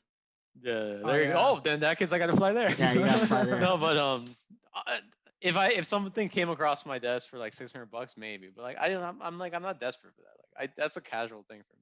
Gotcha. I'll have it like I'll just be like, all right, so Christmas is in February if I have to wait till then. That's true. Yeah. I'm not a 15-year-old kid. I don't need it though. Yeah. All right. So Abby, do you have a funny joke or story you want to tell for the sunny? I don't know. There's a lot of funny things that we've experienced together, Wong. Oh yeah, I want to hear some No, Wong, no, Wong no, funny you- stories. That'd be funny. Because yeah, Robert, when did you meet Mike in Gainesville? In Gainesville, poker? probably our sophomore year. Your sophomore year, right? Yeah, I mean, are you my we were age? both the same year, Mike. Are So it's our sophomore year in college. Yeah, but I met him through Sammy at Lexington. Yeah. play You know poker. Sammy since before from Orlando? Yeah, we went to high school together. So Oh, there you go. But you're older than Sammy though, right? I'm a year before. Yeah. You graduated high school in 04? Yeah, 04. Nice. Yeah. Yeah. We've known each other for a long time, and then that's how I met Mike, is through him. Wow, that's the end of it. That's the story. Yeah. That's the story, yeah. Oh yeah, they're well, one time these guys, who did they draw all over? Was it me? You and your neighbors? Mike? Somebody they drew all over somebody. Was it me? It was you. It was you. It was you. Like I passed out in his hallway. It's my freshman year. Oh yeah, it was you for sure. Then I never really drank until I was like 18 years old. You know what I mean? So like when I went to college, like I would pass out all the time. So that means like these guys, I think his neighbors one time like really drew mustaches on me, like just My completely- roommates. Yeah, remember yeah, that. they completely fucked me up. What was his name? Diago or something like that. Diago and Miguel. Yeah, those guys. Yeah. yeah. So and they like I woke up with like a little Hercules hat on me or a little barbarian hat. Like I was all dressed up. Oh man, these guys like trolled me so much. Yeah. Peter would always take pictures of me like throwing up by the corner. Man, it was a rough year. Well, no, you weren't. Sure. You didn't really puke. You just passed out. I feel like you just passed out. I don't think you really puked. Not much has changed. I still pass out now. Yeah. And- All these friends so all these friends of ours, like Mike knows them, like Rich and all them, you know, for Andrew's wedding last year, Christian's younger brother, like I Yeah. felt like I passed out Oh, really? after dinner. Yeah, like I After just dinner. had too much to drink. Like I was just like, I'm going to sleep, guys. I'm sorry. By the Like way, no shame. Like no shame. I don't care. by the way, Robert, Abby had the best speech for Rich's wedding. Amazing speech. Yeah, no, it was like 200 something people, and at the fucking Vizcaya in Miami, full place rented out, and I just slurred off like 45 minutes of rambling garbage. Oh no, like drunk rambling. Yeah, it was amazing. It was amazing. It's recorded. It's on their videos. It's A beautiful video, but it's ceremony. video. Oh, is it? And You I don't just have it? I just fucking Have you watched it, destroyed Abby? it. Have you watched it yourself? I can't rewatch. I've watched some bits of it. So it's not that bad, but like I repeat No, I myself thought it a was lot. great. Like I thought yeah, it was like great. yeah, but it was funny. Honestly, it was funny. Like yeah, I mispronounced like the bride's like dad's name yeah. like multiple times, but they all had a good time. I literally smoked cigars with them afterwards. But I've always been like Yeah. a buffoon publicly. I've never really cared for the consequences of the shit that I say.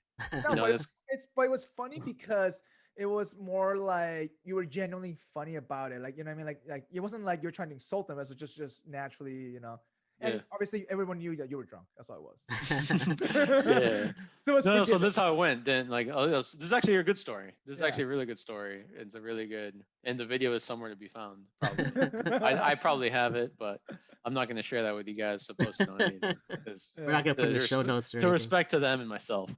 But no, is so Richard's dad, who I've known for a while, because me and Rich became really good friends when he came to Gainesville and he was 18. So like, you know, he's getting married. He's already like 30 when he's getting married. So imagine fast forward 12 years later. I know the dad really well. So he like goes up there and he knows me really well. And for anybody who knows me, like knows that I just, you know, kind of spew all kinds of random stuff when I can. And then he was just like, and I wing things, and I'm not always fully prepared. And then he went up there, and I actually had a speech prepared. In my defense, I had written it during the day on my phone. Very nice, well thought message. Wow. Was compassionate. Was going to talk about two different cultures coming together, all this stuff, and it was gonna with a nice little bow at the end. You know, something, you know, well written, thoughtful, made people with a little, you know, soft joke in it, would make people laugh a little bit, cry a little bit, and have all the emotions of a good drama movie. But Richard's dad goes up there. I had this reach spitting like at 5 o'clock. It's 11 o'clock at night now by the time it comes to speech time. Been drinking all day with Rich. 6 hours later. Wow. Yeah, exactly. And we've been getting ready. We've been getting ready since 11 a.m. So it's a 12-hour day. Keep in mind the night before we went out, because I'm, you know, part of the wedding party. So it's like 12-hour day. It's 11. I'm done for. Like, you know, and then it's like, Abby, by the way, it's speech time. And then Richard's dad goes up there first, gives his, you know, emotional speech. He gives his really well written speech, and then he's like, oh, and he says a joke about all of us, and then he says about me, he's like, oh, he's like, you're just gonna let Abby come up here and wing some bullshit speech, or like he said some joke, like he's like, oh yeah, he's like, Richard asked me, he's like, just like whatever you do, just don't do an Abby and wing the speech for me, please. Yeah. And so he wrote something nice and kind of like gave his son a nice speech. So he says that at the end. And I'm like, so I go up there all like cocky, and I'm like, oh, you can't throw me under the fucking bus. So like I grab my phone, I go up to the microphone, and I'm like, all right, guys. So I had something well written, passionate. You know, I summarize it like I summarize it to you guys. Yeah. And I'm just like, you know what? Because of this challenge, I'm just gonna wing it. And I toss my phone across the table, all dramatically. Across like Rich and Rita's like dinner table. Challenge accepted. Rich has to like catch the phone, and then I'm just like, challenge accepted, and I wing a whole speech, 30 minutes. 30 minutes in, no lie, 30 minutes. No. And I just go on, and I tell them about like, because I've known them since they met. How they met. I met how they've really met. How they really met. Detail. So the story of how they really met, not gonna go in depth, long story short, she sees him in the bathroom, right? In the bathroom? So like, okay. Yeah, in the bathroom, just like, you know, like using the bathroom pretty much. And like, but I summarize it in a very detailed, passionate, a lot of slurring, a lot of cursing, a lot of shit talk. Yeah. And like, and I just literally spit the whole message. I mispronounce her name. You should see the Rich's face. I say other stories. Story, like I tell all this. Yeah, I tell all the stories of like me and Rich driving to meet Rita in Tampa after his dad specifically said no, or her dad specifically said no. He ratted him out. Yeah, I just said everything. Oh man, like, all out on the table. All out on the table, and everybody fucking loved it. We were cracking up for like 20 minutes straight. Like I made it. It was. I felt awkward because who came up afterward was Rita's best maid of honor, and let me tell you, it did not follow up. It just didn't follow up. It's so hard to follow up. Oh, it's just hard to follow. So it's just hard to follow up. Yeah, it was just emotional. You know what I mean? Like, it was loud. Like Richard's dad was cracking up. Yeah. Their mom, like it was like I went off, man. Like, yeah. But you know, it's a piece of who I am, and I can't change it. That's amazing. I don't know if I could do a 30-minute just like off the cuff. Oh yeah, off the cuff. Was it 30 minutes? I thought it was like more like 15, 20 minutes. Like it felt like forever long. Yeah. I was up in front of 200 people, lights flashing, everything. But you know, I was wasted. Like I got my whim. I started talking. Yeah, and that like courage that, juice already in. So. You're you know, I would eventually like to like get more structured in my public speaking. You know, I attempted going to there's these courses actually locally. Want to on a side note that I forget what they're called. I have to look it up, but they're like kind of. Yeah, there you go. Yeah, Toastmasters. I attended those a few. Toastmasters. I was gonna start going, but then the pandemic started because there's one right locally around my house. They're good. They actually all over the country. Yeah, it's all over the country. Yeah, exactly. Because I would like to give my public speaking some structure. You know, well, you meet people locally on top of that, but the part of it is that you meet different people and how they do it differently, which is kind of nice. So I actually got that very heavily involved in Santa Monica, and let me tell you, there's some really good people. So the one I went to Santa Monica was the Toastmaster headquarters was in Hulu headquarters, and the CMO of Hulu was running it pretty much. And so it was nice to have that kind of connection. And when the pandemic happened, everything went online. It was a little bit awkward differently. And then they started bringing people back slowly, whoever felt comfortable, but then they shut down again. And so, wow. Yeah, and so right now everything's back online, but I still attend to some of the sessions. But it's hard because it's such a large group in Santa Monica. It's like I think 160 people. Wow, that's And a lot of people well, in order for you to book the speech, only 5 people can go at a time per meeting. per Because meeting. yeah, because Wow. it's only 2 hour session meeting. That's it, right? And so you have to book 4 weeks ahead of time. But not many people, they don't really. Not everybody signs on at the same time. I say probably 160 members. And they do them via Zoom now. They do it via Zoom right now, and out More of the people Zoom, could join. well, it's not even that. It's just that a lot of the time, not everyone's active can come that week, right? So usually out of 160 people that are active, I'll say probably 45, 50 people, and it's still pretty big. When I did it in Florida for like the first year or so, it was like average 20 people, which is kind of nice because you can get more speeches in, and they give you this kind of guideline courses, things like that, that help you, maneuver, like you said, the structure of piece, what you should work on, things like that.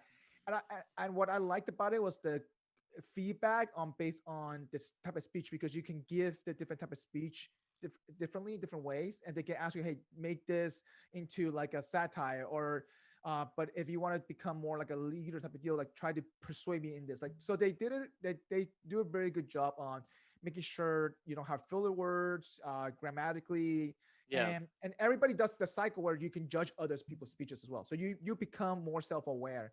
But in I find the it downside, interesting, like how yeah. if you have 60, like 45 people or 160 people, like, like do they like force you to go up, or do they, like, can you just like sit there and like listen to people's No, speeches? you don't have to go up. You don't have to give a speech every week. You don't have to. No, but you don't have But like you eventually do. you eventually have to, or like I don't It's even up to you understand because how it works.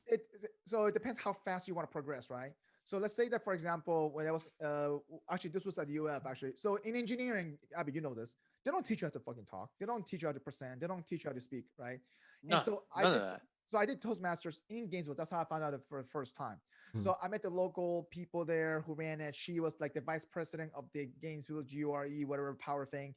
And she was awesome. Like, one of the things that I struggled with was in terms of just pauses in certain speeches. And they don't teach you that at all. Like, so now I didn't learn it as much as I did until I became a judge of it. Like, so there's like, you have to grade the speaker based on this pause, the filler words, the you got to count them. And so I had to pay attention to their speech more.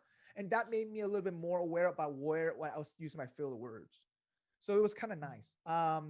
It also kind of helped to kind of know the local community. Like, you had an actor, then you had a comedian, then you had someone who just owns owns a small business owner. Like, so you had different type of variety of people who just wanted to either give back or self-improve themselves. And it was nice to see that, especially in Santa Monica. It was nice to see that huge range, because man, that's CMO marketing. She's busy with her life. She didn't have to do this.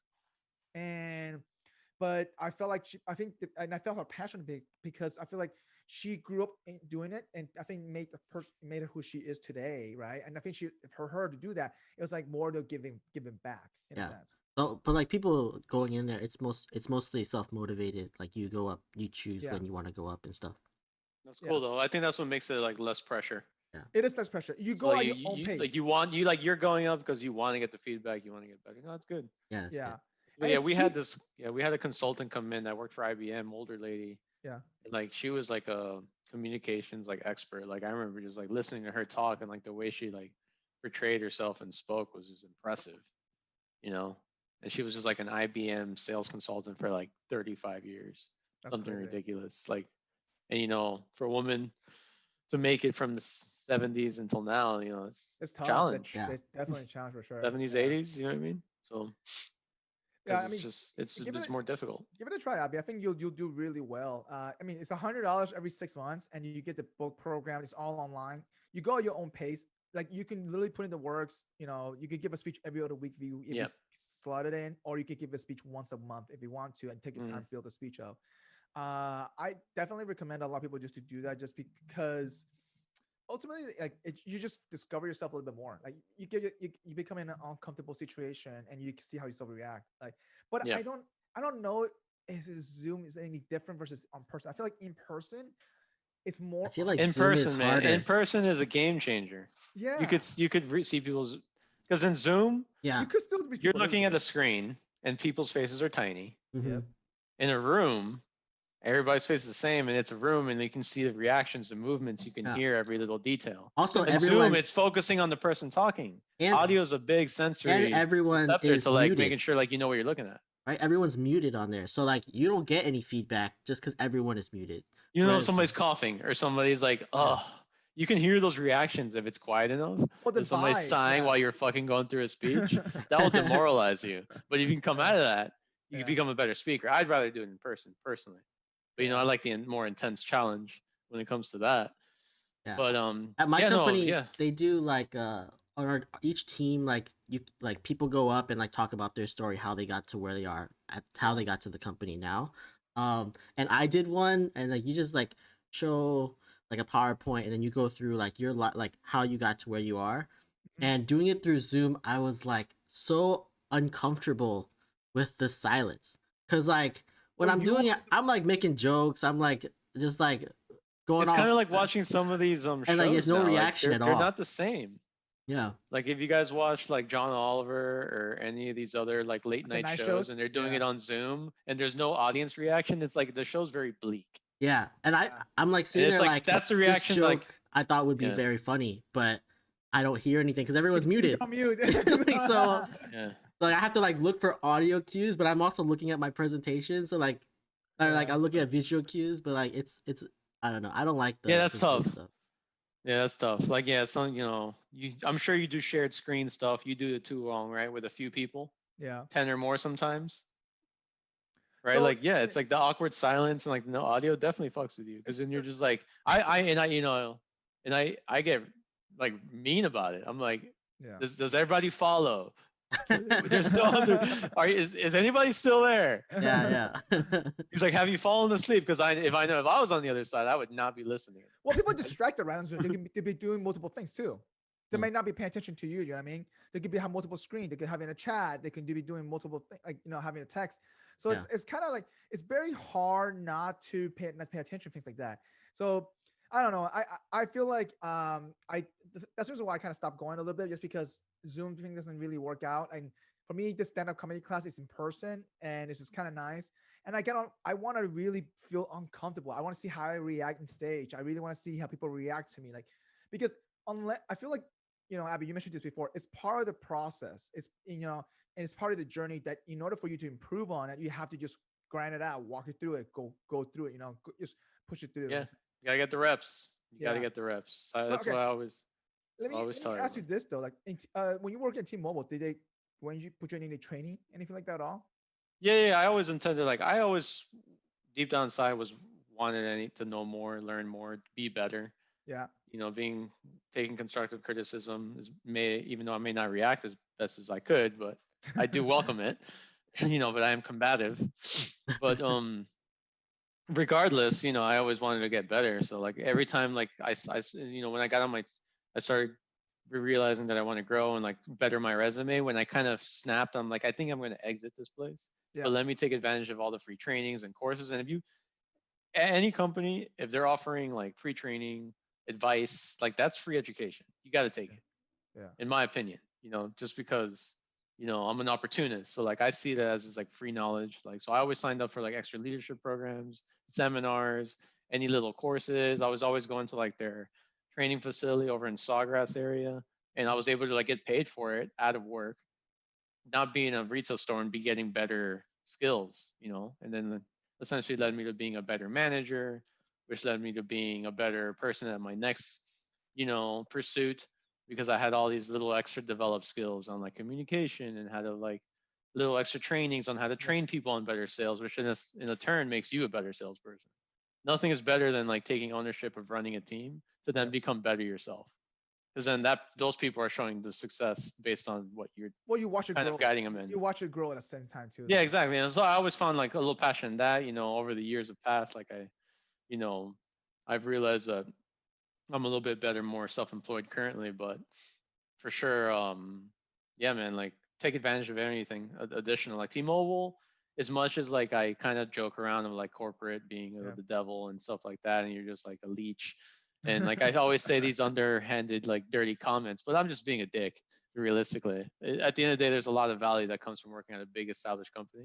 as long as you take advantage of all the resources. Yeah. Because at the end of the day, like they got there for a reason. They Yeah. have systems and processes in place. That You got to works, take that advantage of works. learning from all of that Yeah. and seeing what they do. Like I recommend everybody, no matter what you want to do in life, is to like seek working a few years at a Fortune 500 company or better, Yeah. because you'll learn some shit if you take advantage of the resources that they provide, and don't make excuses and whine all the time. So let me ask you this then, Abby. What did you do after T-Mobile? How did you find your next opportunity? I was fortunate to land a position at this real estate company, which I've been at for a long time now. Small 5 years now? company. 5, 6 years now? It's a different, unique business. Yeah, it's about 6 years. Yeah, I left in 2014 from T-Mobile. It's now 2020, so 6 years. Yeah. Pretty much. And I started doing wholesaling real estate. So essentially, got recruited through Facebook. At the time, I was already proactively looking for some places. I don't know if LinkedIn picked up my IP address, put me in some search engine. Who knows what the fuck the data got sold? Then you could probably answer that better. And then anyways, my information landed on some company, and then they reached out to me to their HR department. I met them up. They were in downtown Fort Lauderdale, and they essentially just bought and sold real estate on the low market. But were you looking though? Were you looking to transition at that time yet or not yet? I was looking. Yeah, I had an interview at Gartner. You guys know Gartner? Yeah. Software company. Fort Myers, I remember I got an interview for them, but the position was based out of Fort Myers, so I didn't do it with that much enthusiasm. Yep. And then that's what helps me sleep at night, because I didn't get the job. But it was based out of Fort Myers, and yeah, I was just at the time I was proactively applying to other places because I didn't see myself being in retail much longer. And did you have any concerns moving from selling cell phones to selling real estate? I always wanted to do something high. To be honest, it was a transitional job for me. It wasn't oh, I'm going to do this forever. I gave it a try at the higher level stuff, and I wasn't passionate about it. It's as simple as that. I just see myself selling a higher ticket item. It's kind of what my thought process was. This is not very challenging. Correct. I felt like I was being underutilized. You made money, right? You made money. Not to put myself on a higher horse than people who work in retail, but it's I don't know. Those cell phones are $1,300, $1,400 now. Back then, when I was selling them, they were $400, $500. Years ago, remember? Back in the day, and it was a lot of customer service and bullshit retail frontline work, and I was I felt it. I snapped. It was 25. Yep. It was around when I was 25 years old. I had been out of college for a few years. I already had traveled a bunch, done a bunch of shit in the middle. You were comfortable. I was having a good time, and then I just woke up and I was like, "What's worth it? Keep having a good time with this flexible lifestyle, or build my actual future self to be able to not work for the rest of my fucking life?" So I was it was time to take a pivot, right? So that's when I started pursuing some other stuff, and then I decided to, luckily I got recruited into this company. I do have a real estate license, but I don't perform traditional real estate. But and then I just started wholesaling. After you came to the company or before? Before. So you get your license before, 100% commission. Also gives the vibe of a little sketchy. Wait, I was gonna say 100% commission. Did they make you pay for your own classes as well? No. They provided everything. There was no desk fees or bullshit like that. Okay, gotcha. It was just straight up I met the owner. He was "Hey man," he's "You seem like you have it in you, but it's a cutthroat grind the phones business, cold calling, you're pretty much hardcore sales." And I'm rewind to my book selling days. I'm I'll be all right. You've been through worse. Exactly. And then I got in, I learned, picked it up really quickly. I was passionate about it. I was excited about talking real estate, talking bigger numbers, more innovative ideas. Because at first you start off just developing investors. You essentially start off and you just start power calling, hundreds of people a day. That's are you buying? They give you a list of leads. They're "Hey, find out if these people buy houses cash or not." Yeah. And this, and you just start building up a list of your own investors. So they eventually sell the houses that they get under contract, because we wholesale. We essentially buy and sell low, as is properties that are for investors. Cash. I'm essentially flipping a stock, except it's a piece of property, real estate. Yep. You know what I mean? So imagine kind of boiler room status type of thing. I was, I got in, I was in there every day really early. The office was in Miami, and I was just these guys were making money. And I got excited. I was this seems really exciting. And I got in, and I surrounded myself. I got to know it was a team of 6 guys in a little tiny office on the 28th building in the Miami Center building. Yeah. Sweet ass building. We had a shit office though. But a couple Yeah, cubicles, and it parking was just like, sucks there too, though. yeah, we Parking. were just grinding out calls, but I was passionate. I was like going to this nice office every day. Yeah. It was like it woke me up. I was like, this is exciting. Like I'm working in a big building. Yep. I ran into kids that like went to UF that were applying for like bank jobs. I'm like, it was a casual company still, which I loved about it. I was able to wear my avocado shirts and jeans. I didn't have to be wearing a suit and tie. I never ever wanted to wear a suit and tie. And then yeah, and then I got in. I started gravitating towards like the main top guys. I started having lunch with them and like getting to know them, picking their fucking brain. I picked it up, rather quickly. The first few months, started making some sales. And at the time, because remember, I went from having a salary, decent job with benefits, Yep. and after having coming from like a little bit of a rut, right? So like Yeah. Mhm. I was in a good spot, and I was like, I'm about to literally give it all up again, the restart. And I'm like, so 100%. at first I was working two jobs. I was working T-Mobile and this real estate company Oh, at so the you same didn't. time. So you didn't let go at T-Mobile. I didn't let Oh. it go. I demoted myself to a part-time agent so I Okay. could make some steady pay to be able to cover my basis bills at least. Yeah. Then while I transitioned to this real estate company, which essentially it could take close to like 6 months to a year to really establish consistent income in real estate, Is that any like an facet that you average? go into. Is that like an average person that takes about 6 months to get there? Yeah, yeah, six back then, and that's in traditional real estate, really. Yeah. It could take just as long to be comfortable, right? Yeah. Because like you could start making money, but like to be comfortable and like give up a steady pay, you got to build up a pipeline, build up your source, understand what you're doing. It takes time. Because I say conservatively too, because I always was more conservative about it. But So how does but like if someone else was coming in, didn't have another job, like what would they do for that? Like no, like they literally the advice is like have a nest egg for at least 6 months. I'll Like have savings. most like yeah, like most like guys come in here having nest egg. Luckily I had some stock options from T-Mobile, which I cashed out on, and then I started working part-time, and then I just made it work. And then once I had a few things in my on the pipeline and commissions, and I had some decent checks, I was like, you know what, oh, nice. pretty much I got hired in July, started in August. By October 31st I was 100% done. I'm just working full-time commission, and I just kind of and So when did I you leave was T-Mobile though? When did you leave T-Mobile afterward? yeah, that October of that year. So Oh, pretty okay. much like I worked the two-job thing for like 3 months. Okay. So you got your And feet then I wet. transitioned out, and I worked a lot during that time. But I transitioned out, and I just, I started just, I made a system, follow-ups. I would work every day. It was sales, so I just did my job every day, and that's pretty much it. So like it sounds like you got your feet wet. 3 months later, you're like, oh, you know what? I actually made some sales. This actually I can blow this up more now. I put my time emphasis. Yeah, it's all the long term. The long Yeah. term, like you got to look at it as an hourly thing. When you're 100% commission, like you have to look at be like, all right, if I'm not going to make $1 for 30 days, but then I do make a bulk, is that hourly worth it, the bulk that I made? And then you do your numbers really easy, and Yeah. like, all right, Mhm. it seems to work out really easily. Anybody in Yep. sales understands that. Like, it's just usually a much more, So did you? hourly weight. If you look at the hourly, like Yeah. it just adds up in tenfold compared to what you make at any job. So did Really. you start grinding like 60, 80 hours at that point when you realized, okay, you know Yeah, what? yeah, in the beginning, yeah, definitely a lot more. And Yeah. then so I made a system, but I never overworked. I never killed my like the first year I grinded it, was figuring out my system. It was a fluctuating economy. Yeah. It was an appreciating market too. I went Yep. in 2014 when properties were still very cheap. We were coming out of the big Great Recession. Mm. So like I came in at a very unique time. I got good at the auctions. We bought properties in every facet of the way, and I learned every single system on how to acquire property at a discount. Essentially, buying piece of property at 65 to 70 cents a dollar, selling it at 75 cents a dollar, and we make that margin in between. Yeah. That's my company in a nutshell.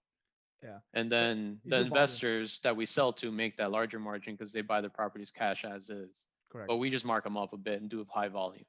And then I eventually, fast forward, got into buying houses myself.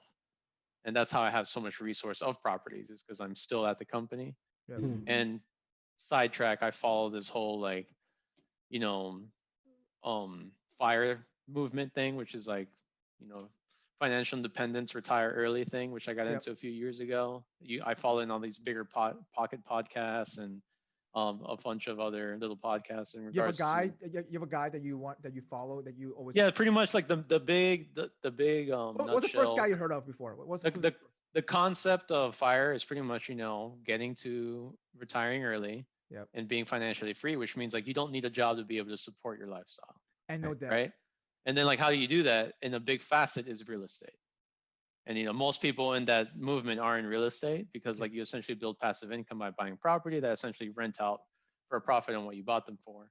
Yeah. And you can work off that passive income. At the same time though, while you're building the side business, you're essentially keeping a job Mm-hmm. and doubling your income, projecting your level to get to that early retirement, which is essentially like the process that I'm in now. Yeah. Gotcha. So So, like like- I work a full-time job still for my company, and I buy properties on the side, building passive income rental, or right now it's a hot market, so we're reselling most of the real estate and just getting bigger bulks of cash to reinvest. When the market takes a little correction, we're going to then buy a bulk of rental properties. Gotcha. So let me ask you this, Abby. Then, like, I feel like were you before going to this job, were you already kind of passionate about real estate, or No, I always it interested me, but I never had done Yeah. much research on it. yeah, Like I hit a light bulb and I was like, you know what? Like, yeah, I see myself doing this. Like really easy. I got excited into it. And I Gotcha. never was passionate. What I had known about real estate was being a real estate agent. You have to go Gotcha. show mom and dad their Mm. first time house. And The- like the that, I little was bubble, not passionate you about knew that. about the little bubble there. Yeah, exactly. Yeah, but I didn't want to do that. Yeah. But then I Yeah. learned this side of the business and I was like, my economic side awoken from me. I'm like, I could stay standard real estate economics here. We're coming from a crash, properties are low. There's an upswing. We're making money in between. Yeah. I picked up the concepts really quickly. Yeah. And then again, I ended up at a company where people were a little bit less savvy to a certain extent, which allowed me to accelerate a little bit quicker. Because you think about these guys who started this company, young guy from FSU, it's probably only like That was he's his first maybe mistake. yeah, he's probably like 8 years older than me. Yeah, he's probably like 8 years older than me. And I got his brother was also working there at the company who I became good friends with.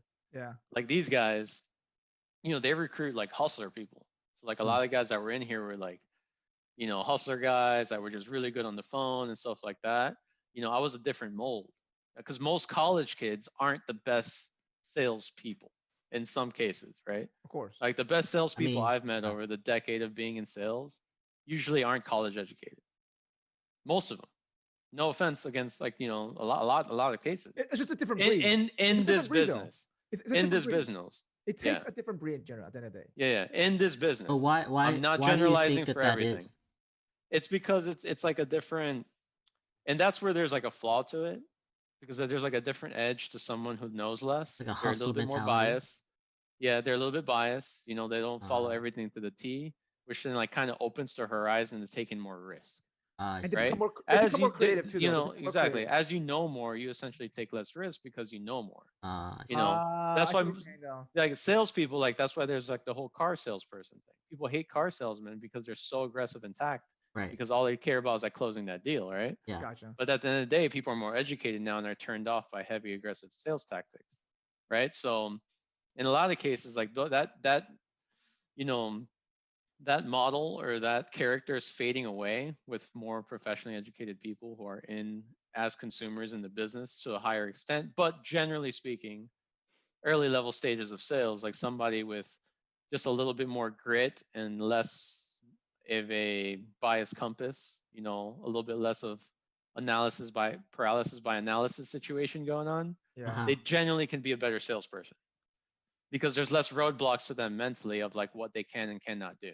That makes sense. That makes sense? Yeah, that does make Yeah. sense. Like I was fortunate to go into real estate having a little bit more of a moral compass, for lack of a better word, Yeah. and then which allowed me to make better decisions, which built me better for long-term growth. Mm-hmm. Now, So- I didn't make money as fast as possible as some of the other guys, but there were also people doing shady things, Mm-hmm. which is where me and the owner really got along in this company because he always wanted to grow it in a healthy fashion, because wholesale has a negative stigma in the open market.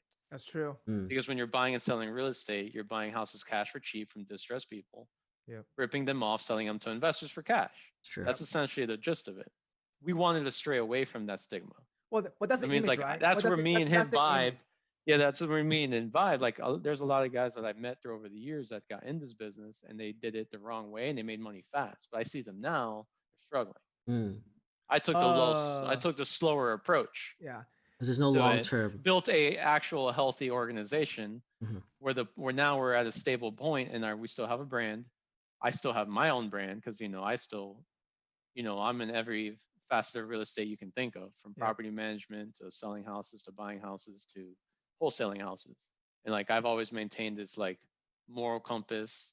I do things by the rule book of real estate with, a flexibility in between because I understand the facets of So, buying Abby, and let me selling ask you this houses. though: what drives you to keep that moral compass? I feel like in real estate that you Long have, term, but not only I that don't want though. to be looking behind my shoulder. I watch too much of these Yeah. shows of like what's called American Greed. Look at Yeah. that one kid, which I feel I've met a lot of people in this business that literally give me the vibe of the Fire Festival guy. And Oh I've always shit. been turned off by people like that. Gotcha. Big talk, shady shit, don't keep their word, like talk a big game. And that's like South Florida for you. If anybody knows or does business outside of a job and selling in South Florida, Miami-Dade and Broward County, like there's a lot of sketchy characters. You don't want your brand to be that kind of. Exactly. No, I want to be like I'm hardworking. I'll be flexible. Like I can, I'm not gonna beat around the bush kind of approach. But like I do things the right way for longevity. Don't rip people off. And like that's always kind of been my approach, which realistically in our business slows you down a little bit. Yeah. But at the end of the day, But it it's sounds kind of like a like. pay it forward thing because like But it sounds like referral business grows over time. it sounds like it builds a relationship for you, and Mhm. that relationship exponentially grows for you because people talk about you, right? Yeah, And exactly. That was always my approach. Like I like with the FIRE movement, I always thought like in longevity. You know what I mean? yeah, And also with like the way I've always done business. Like I always wanted to create good relationships. Obviously I've known you Wong for a while. I just yep, follow the same. I'm the same human I am with my friends at work. I don't gotcha, really separate the type of person that I am. I'm honest. Like I give you, yeah, I'm straightforward. I don't beat around the bush. I don't yeah. lie, which gets me in trouble because I'm too honest sometimes, which offends people nowadays. And then, you know what I mean? Like, and it's just, Yeah. it's as simple as that. Like, and I've always kind of just been the same person. And I think people appreciate that because it's hard to find realism a little bit more nowadays. Well, that's true too, though. Like also, but it takes a certain level of humbleness, though, to keep that intact. Because I feel like as we, grow, become more successful in our career, and I think I'm guilty of that as well. We tend to shy away from that humbleness sometimes. And I had to take a step back to remind myself, you know what, this is where I came from. So how do you do that to keep yourself? Because I feel like, as you become more successful, I feel like I see a little glimpse where you remind yourself sometimes, hey, I came from this area. I don't forget where I came from, and you keep yourself humble. How do you like do that kind of exercise yourself? I'm with a great woman. That helps, right? Keeps me at bay. Keeps me at bay. Honestly, to be me on my own, I'd be a wild raccoon. You think So so? it's like, You think Tanya keeps you on the leash? no, I think it definitely helps. It definitely Oh. helps. You know what I mean? Like a guy by himself isn't. It's nice to have What's someone it, what to is it like called? tell Idle hand. you, What's the idle call you hands out. thing? Like idle hands and Does something she call you something. out a lot on your shit? Yeah, Like for that? sure, for sure. Keeps me up because Wong, I was alone for a while. Like I was a single guy from like the age of That's true. Yeah. puberty up until my late 20s. Like that's not healthy. And then no offense, but it's like as you progress and I think that's a healthy balance, at least for me, culturally. Yeah. You know what I mean? Because like I come from a family, it's like like everybody's grows up, gets a partner, and finds balance, kind of thing. Mhm. You know what I Gotcha. mean? Because like and keep myself at bay. But yeah, I think I definitely don't want to take all the credit on that part. Like I went a little bit off the reservation with inconsistency in my personal life, Yeah. which affected me in my professional life. I think it helps to have that balance. Honestly, that's like my best answer I can give for that. No. I'm glad to hear that. I feel like she kept you a little bit more accountable. Obviously, you're kind of you're holding yourself accountable as well. And I feel like definitely, Tanya definitely has grounded you. Obviously, I mean, if as anybody outside of your own circle, like I feel like you definitely have, you still remain who you are today. Obviously, you become a little bit more confident, more successful in what you're doing. And one of the things is that like I said before, I've seen you grown. Not only you remain, you have a good heart. That's what it comes down to, right? I keep my friends for a certain type. Like I keep my circle of friends very close, and they all have some similarity. And like it all comes down to that heart, right? Where the heart lies. And I feel like your heart lies in a certain spot, right? Like but it never pivoted, whether through the dark times and whatever it was, through the low times. Like I feel like you've gone through and pushed it through. And so, what if you were to take away, Abby, Appreciate that, Mike. oh, It's the nicest thing that anybody said to me.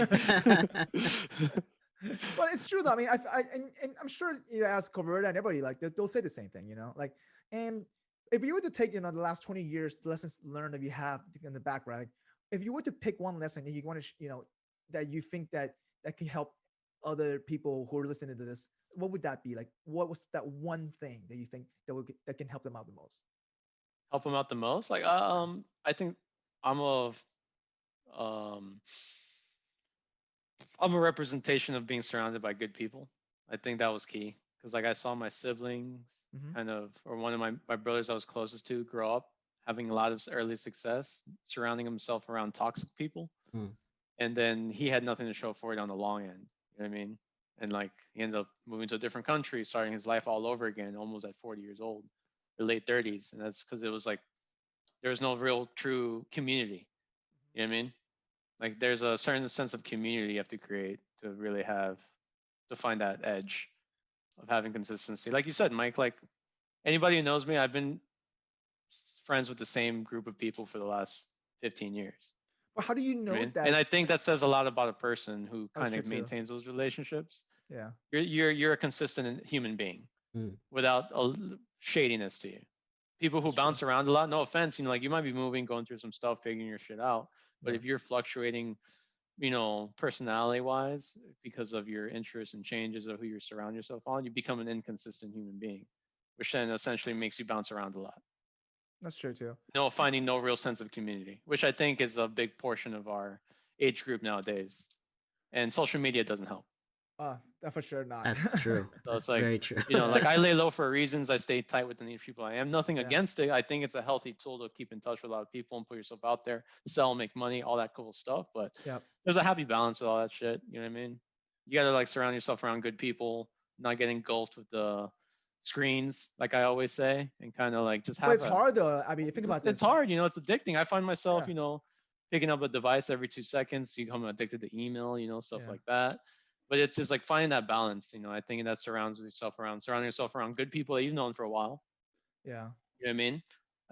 I was excited to talk to you guys because like I did, Robert, don't know you that well, but we've known each other for a long time. And that's true. Yeah. You look the same. I look the same. We both like look healthy. I don't know. We're not like you look much better than I do. I'm a little fatter, a little. I got a little thicker too, man. I just have big shoulders. It hides the 30 pounds that are right around here. That's why I wear fun shirts to hide the fact that I'm a whale now. Man, I'm a whale. Gotta get on that. It's all good. It's all good. No, but yeah, man. It's I think that's key. Like I've always been happy about the people I surround myself around. I've also as I've gotten older become softer. I get more emotional with stuff like with people that I know because we just know each other forever. We like genuinely know who we are. Yeah. To a certain extent, we're all evolving and becoming better people. But it's like, like that's why I like seeing Wong once in a while. He comes to my house anytime he wants. I'm always a phone call away. I'm involved with people's families. Like I know most parents. Yeah. Coming from my background too, like I wasn't that close to like parents. Like they kind of were gone since they were young because of my dad.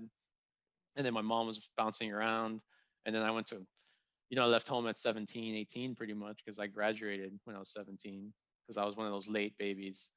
And then, so by pretty much since I left home on turning 18, I haven't really had any consistency or anything like that since I was like 13, 14 realistically because I moved around a lot in my teenage years through high school and beginning of college. Didn't have any real like place to call home. So like I always found like comfort in other people's groups and like I kind of like found positive through that way as opposed to like going down a different rabbit hole of depression and self-pity kind of thing. Well, so I always found like a balance with that. You made no excuse of that, and you've tried to I mean, to be honest with you, I don't think I know you at a time where you didn't try to do better in a sense, right? Even whatever through the darkest time, it's kind of hard, like you said, but you were consistent throughout the whole process of as you grew in the last 15 years. You were consistent at try to get out of this rut or try to get out whatever it is and try to become this better person. But you also make sure that you're surrounded your awareness. Okay, you know what? I have to make sure that I'm with the right folks as well. But a lot of the time people are not even aware that, okay, am I surrounded with the right people? Like they're not. It's hard Yeah, because it's especially if important you to have a good group that you're Yeah. like the people that you're hanging out with all the time, talking to all the time. It's important that that group is solid and it's Yeah, it's key. It's key. It's like, in a lot of people I've met, honestly, because I've always liked to attract myself around people that are literally better than me. yeah. You know what I mean? Like just better, like straight, like better person, better career, smarter, challenging, kind of like, if you didn't really fall in that category, there's not a long-term relationship with that person for the most part. True. But it's like, and it doesn't have to be a financial gain. It could always be better person with like better relationships, better communicator. Gotcha. You know how to Mhm. listen better. Mhm. Or you know how to like communicate better, whatever, something like that to a certain extent. Like I always enjoyed being around people like that. So let me ask you this, Abby, do you have a mentor now or no? It's hard to say. I think Oh, you have a few? I mean, it's okay to have a few. yeah, I think I surrounding myself around people who are just, motivated, hardworking, doing better. I would say a good mentor would be probably a few guys that I work with, the owner of the company, Yeah. his brother, who I got close to and kind of taught me the ropes. And he was kind of like my go-to for when I couldn't figure something out on my own. So you And can now he ask branched off. somebody. He branched off on his own, Mhm. and essentially, now he partnered up and he's doing what I do 100 times over. And I'm like, we're essentially like stepping stones to each other. Gotcha. He was in it before I was, but I've followed similar paths. And then, like, kind of, we're very similar in that direction. And I stay in touch with them. We still do business together. I do business together with a lot of people that I don't necessarily work together with anymore, if that makes Gotcha. sense. Mm. Yeah. Because I'm in real estate, I've Well, not managed a that lot though. of I feel different like things. you maintain that relationship closely. So, like, And the same way I'm with my friends, I am with my coworkers, and professional relationships with, at the end of the day, have become closer friends because they're more local. We kind of talk the same shop, and like there are people I see more often now. Yeah. I would say, and I think that's kind of what helped me progress in this business. Is just making good relationships. It's simple yeah. as that. But so it sounds like this. You're not gonna move out of South Florida anytime soon, no? Yeah, exactly. Can we take a break? A little later. All right. Well, so Abby had to take a break. Welcome back. So Welcome back. As anybody knows, I have a 5-year-old bladder. Sorry.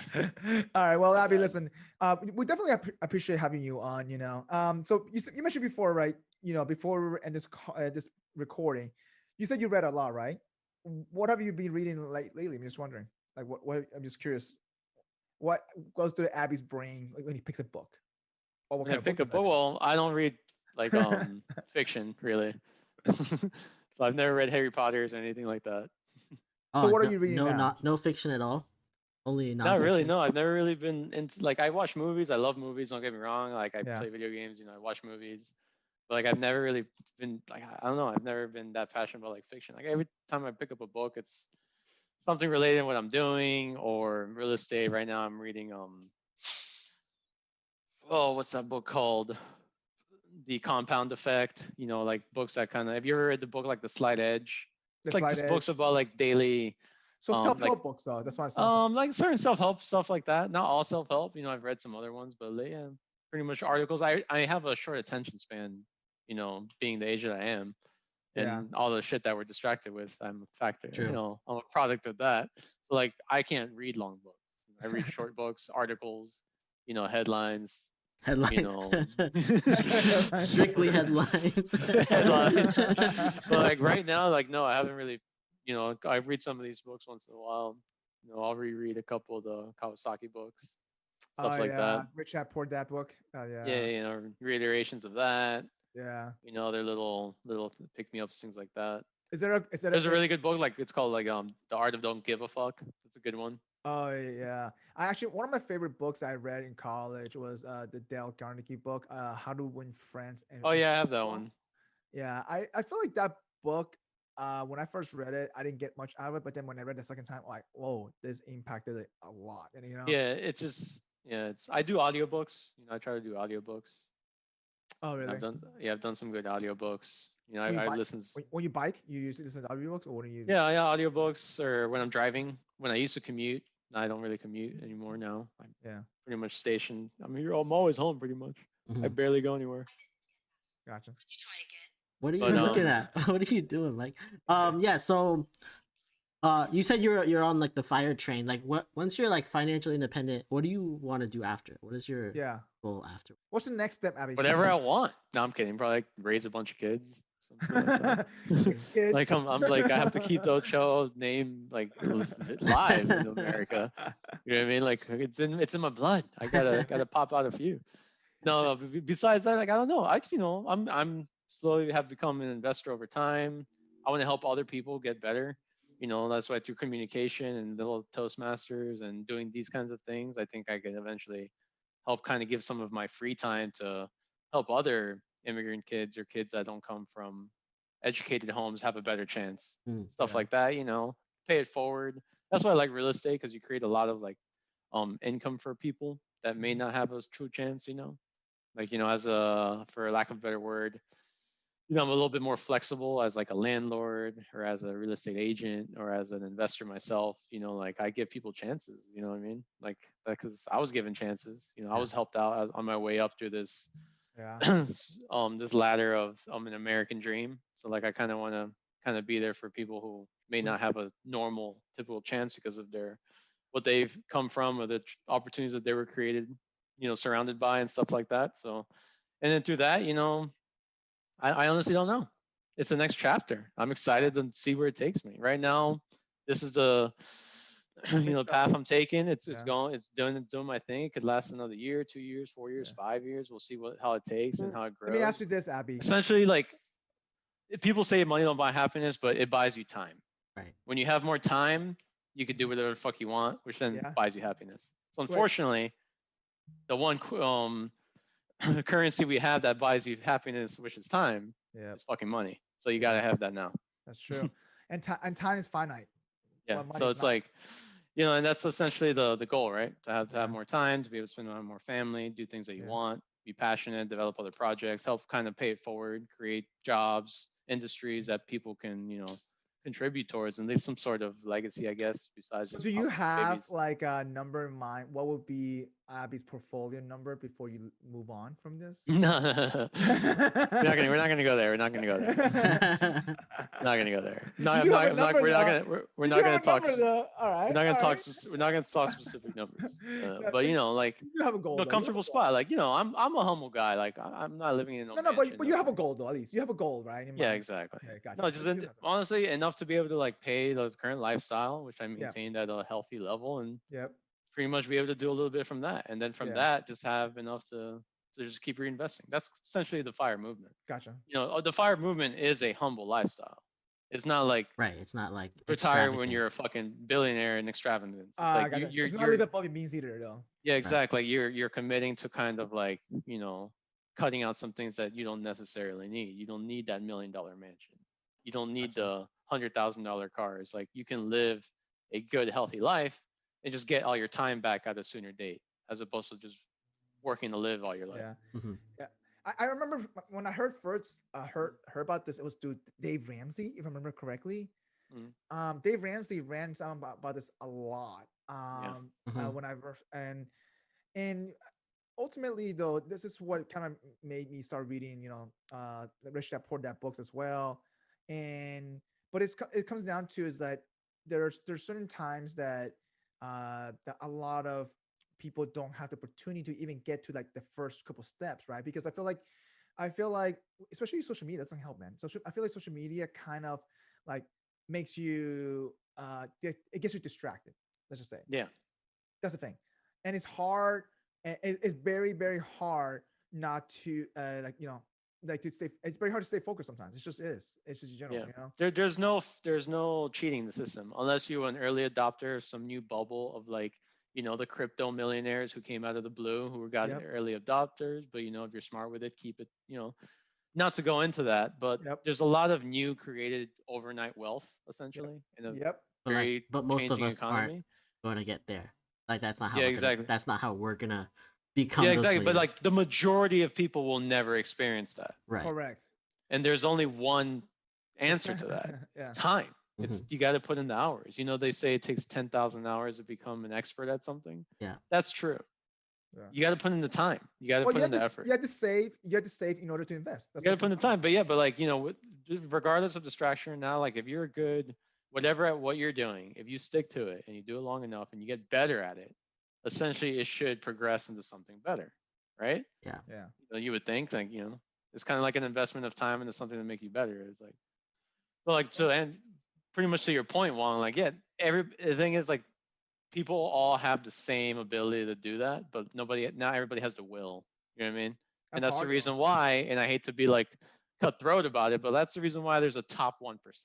Yes. Because only 1% of people are willing to do what it takes. Yeah. Yes, there's a huge systematic issue of people who got there from the earlier times, but you can get there if you genuinely try with the opportunities created, especially right now. It's the best time to fucking be alive.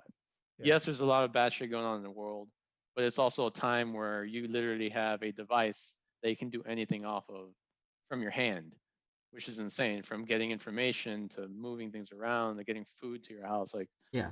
So getting from one place to another, it's an amazing time to be alive. You know, right? Yeah. And if you don't realize that and take advantage of it, you know, you're sitting on your ass, and that's the reason why certain people are going to progress way faster than you are.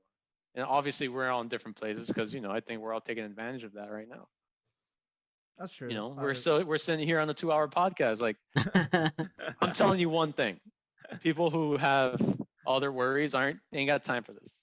I mean, that's true. Like, that's put that in perspective. That's the perspective we have to be in. Is like, we started this because we were forced to stay home and not do anything because of COVID. But there's people who can't. And there's people that, like, even when they were forced, like, they have much harder shit they're going through that they don't have that time to just, like, oh, we're gonna start a podcast for fun. What? Like, bitch, I ain't got a computer, I ain't got Wi-Fi, I could barely pay my light bill. That's true. Like, get the fuck out of here. So it's like, you know, and like I keep myself knowing that, and like, you know, and I live like I can be there tomorrow. So that's just the way I am. I'm a bit psychotic about it, you know. I enjoy the moments as they are, but you know, I know what it's like to be at that tight niche of a, you know, one emergency can lead you into bankruptcy kind of thing. So it's like, you know, once you've been there, you never want to go back, and it kind of creates a little bit of psychotic kind of episode. Well, it makes sure that, okay, you know what, you don't want to experience that again. You try to so it's like, you know, it keeps you on to a certain extent, but it's like, I think as I've gotten older, it's just like starting to pay it forward, you know. Yeah. As I've gotten older, like, you know, doing this, you know, maybe somebody will listen to this, I'll eventually get something out of it. Or, you know, I've been a manager. I've helped a lot of guys come from nothing through my company, not to boost but like I got promoted to management because I've been here for a while. I became a manager. I did it for a while. I withdrew out of it because I just got burnt out from holding people's hands, and not to go into that, but you know, I transitioned back into being self-employed, but I did it for a little while and I paid it forward. And there's a lot of people that saw success, were able to go from working a dead-end job to making something better for themselves, or learning, or using this as a stepping stone, and conversations with me. And I've always been the same person. That's how I've managed. You know, I have certain techniques and skills to a certain degree when it comes to this type of company product that we're moving, but it's still the same spiel that I'm telling you guys. Yeah. There's a lot of opportunity out there. You just have to exactly. be so like, motivated to do I've always kind of been the same like little preacher about like, just put your head down, like do the work. Yeah. Shut up. You know what I mean? Like, you'll do better. And like, hopefully, like and the thing is, I've always done, not by word but by action. I do what I say that I do. Mm-hmm. And I think that's kind of in a way maybe helps people progress, you know what I mean? And like, you know, there's people that are sitting next to me now that I saw come from, you know, working a dead-end bank teller job at a Wells Fargo, or living at home with their mom, and now I've been in this long enough to see, I've seen kids go from like living in efficiency, barely being able to pay the rent, to like now buying properties. Yeah. So they're killing it from me, sense, though. Yeah. Which is funny. Right. So it's like, it's progressive. It's amazing to see, honestly. And it's like, you know, you've seen me grow, I've seen people grow, and there's a little bit of, you know, deep down inside, you're like, oh, you know, I was part of that conversation, or part of that one talk that maybe it helps made them turn a corner and like to a certain extent help that person. Well, it helps feel that, okay, you know what, at least my time that I put into it, it helped build somebody's lives better, and you Yeah, feel exactly. you feel a little bit accomplished, which is great. Yeah. And Mhm. and I feel like, and like you said before, you know, for you, your job, I feel like, you know, especially like you went through the management, you feel like you were paying it forward in a sense, right? You've Yeah. gone through it, you knew, okay, you know what, I just, maybe this is not comforting, but you're happy that you went through that, you know, through Yeah. that path. Yeah, of course, you got to. Yeah. You have to. Yeah, I Yeah. think, you know, it's good to experience every facet of it. You know, you can always be self-indulging all the time. You know, it's not healthy. So it's always good to take a different path and see it that way. Not to get all lovey-dovey. I'm deep down inside, I'm a little hippie, a little hipstery. Deep down, I may not dress it fully, but I am, you know, like I'm not afraid to admit that it's definitely the case. Like, look, there's my fixie bike. I'm kidding. No, it's carbon fiber. It's a legit fucking bike. I'm just kidding. But no. But honestly, guys, it's been nice to Yeah. catch up with you guys. No, Hopefully, for we do sure, this though. again sometime. Yeah. So, well, listen, we're gonna close this episode up with our rant session. Yeah, our free range thoughts Yeah. section. Yeah. Mike, do you want to start? Do you have anything to talk about? I do. I'm very frustrated about spending 2 hours on a joke, writing a joke. What we were talking about earlier. Yeah, talking about earlier. I want to express this a little bit more because I respect comedians a lot more now, way more than 10, like 100-fold. I just didn't expect the amount of time and effort or work that they go into it. Like, it's just, I feel like it's the same thing, right? I feel like it's repetition, but part of it is that it takes some certain amount of type of thinking even to get to that mindset. Like, I feel like it didn't happen to me. This is a funny story to tell, and I feel like, oh, I could probably translate this into a piece of paper and then deliver it again. No, it's not funny once you translate it to a piece of paper, and then the way you deliver it, it's not even funny. Like, so, like, you have to It find your takes own a way voice. to deliver it too. Yeah. Yeah.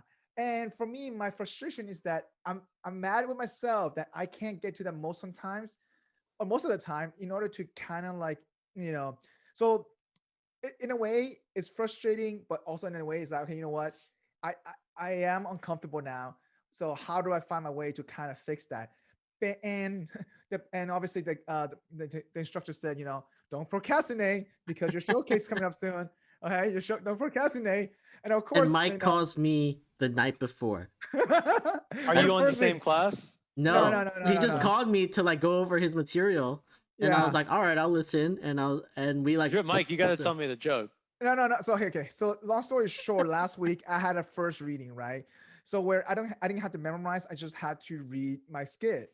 And so the night before, I'm like, Robert, I said, hey, I want to run this by you because I feel like this is not funny at all, because I feel like I'm just telling a story and not really hitting the punchline, things like that. So when I ran it with Robert, and it was just not funny at all. It was all over the place, and like his delivery, like he didn't know the joke well enough to like deliver it well either. So like he was still getting to know his material. So yeah. It was he needed a lot of work to just, and some of it was like storytelling, right? Like it's like when you're telling a story, it needs to have certain points hit, and the delivery of it has to be right so that people think it's so like word understand choice. Where. And I think you're pretty good with this word choice. I feel like so I'm not saying that you're like a car salesman, but you're a really good salesman because of your word choices. And I think it comes down to also stand-up comedy. Like, word choices in order for you to deliver an effect, like a very like, you know, efficient joke, is you have to, your word choice is such a big deal. And right now I'm spending a lot of time just cutting stuff and just playing with it. And so my frustration is that it took me, so today I spent 3 hours on a joke, literally 3 hours today, just to try to fix one joke. And it finally became funny, but like now I still got to work on 7 different, I had like a 4-minute skit I got to get down to. So how long is that one joke? The joke's like 30 seconds. That's it. Not even 10 seconds. And so it's like, so now I'm like, okay, cool. Now I have to work on other stuff now. And I'm trying to, I found where my whole skit is not even 2.5 minutes now. So now I got to start adding stuff. And Oh, then really? so I have another reading on Monday, but I gotta memorize it. So now tonight I'm gonna spend doing that too. Then tomorrow, so it's fun. It's a fun process, but it's also my my. It's like Mike, like not to be frank, but like you Yeah. haven't always been the best storyteller. It's course all not. about like becoming a better storyteller. You know what I mean? Like when Yeah. you're saying like a concept or you're Mhm. you have to have like it's like writing an essay.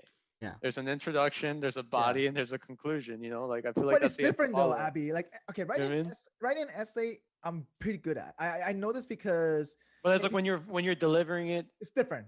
That's the it's a different thing. Like writing and reading is 100% different Oh, than Right. totally verbally different. communicating.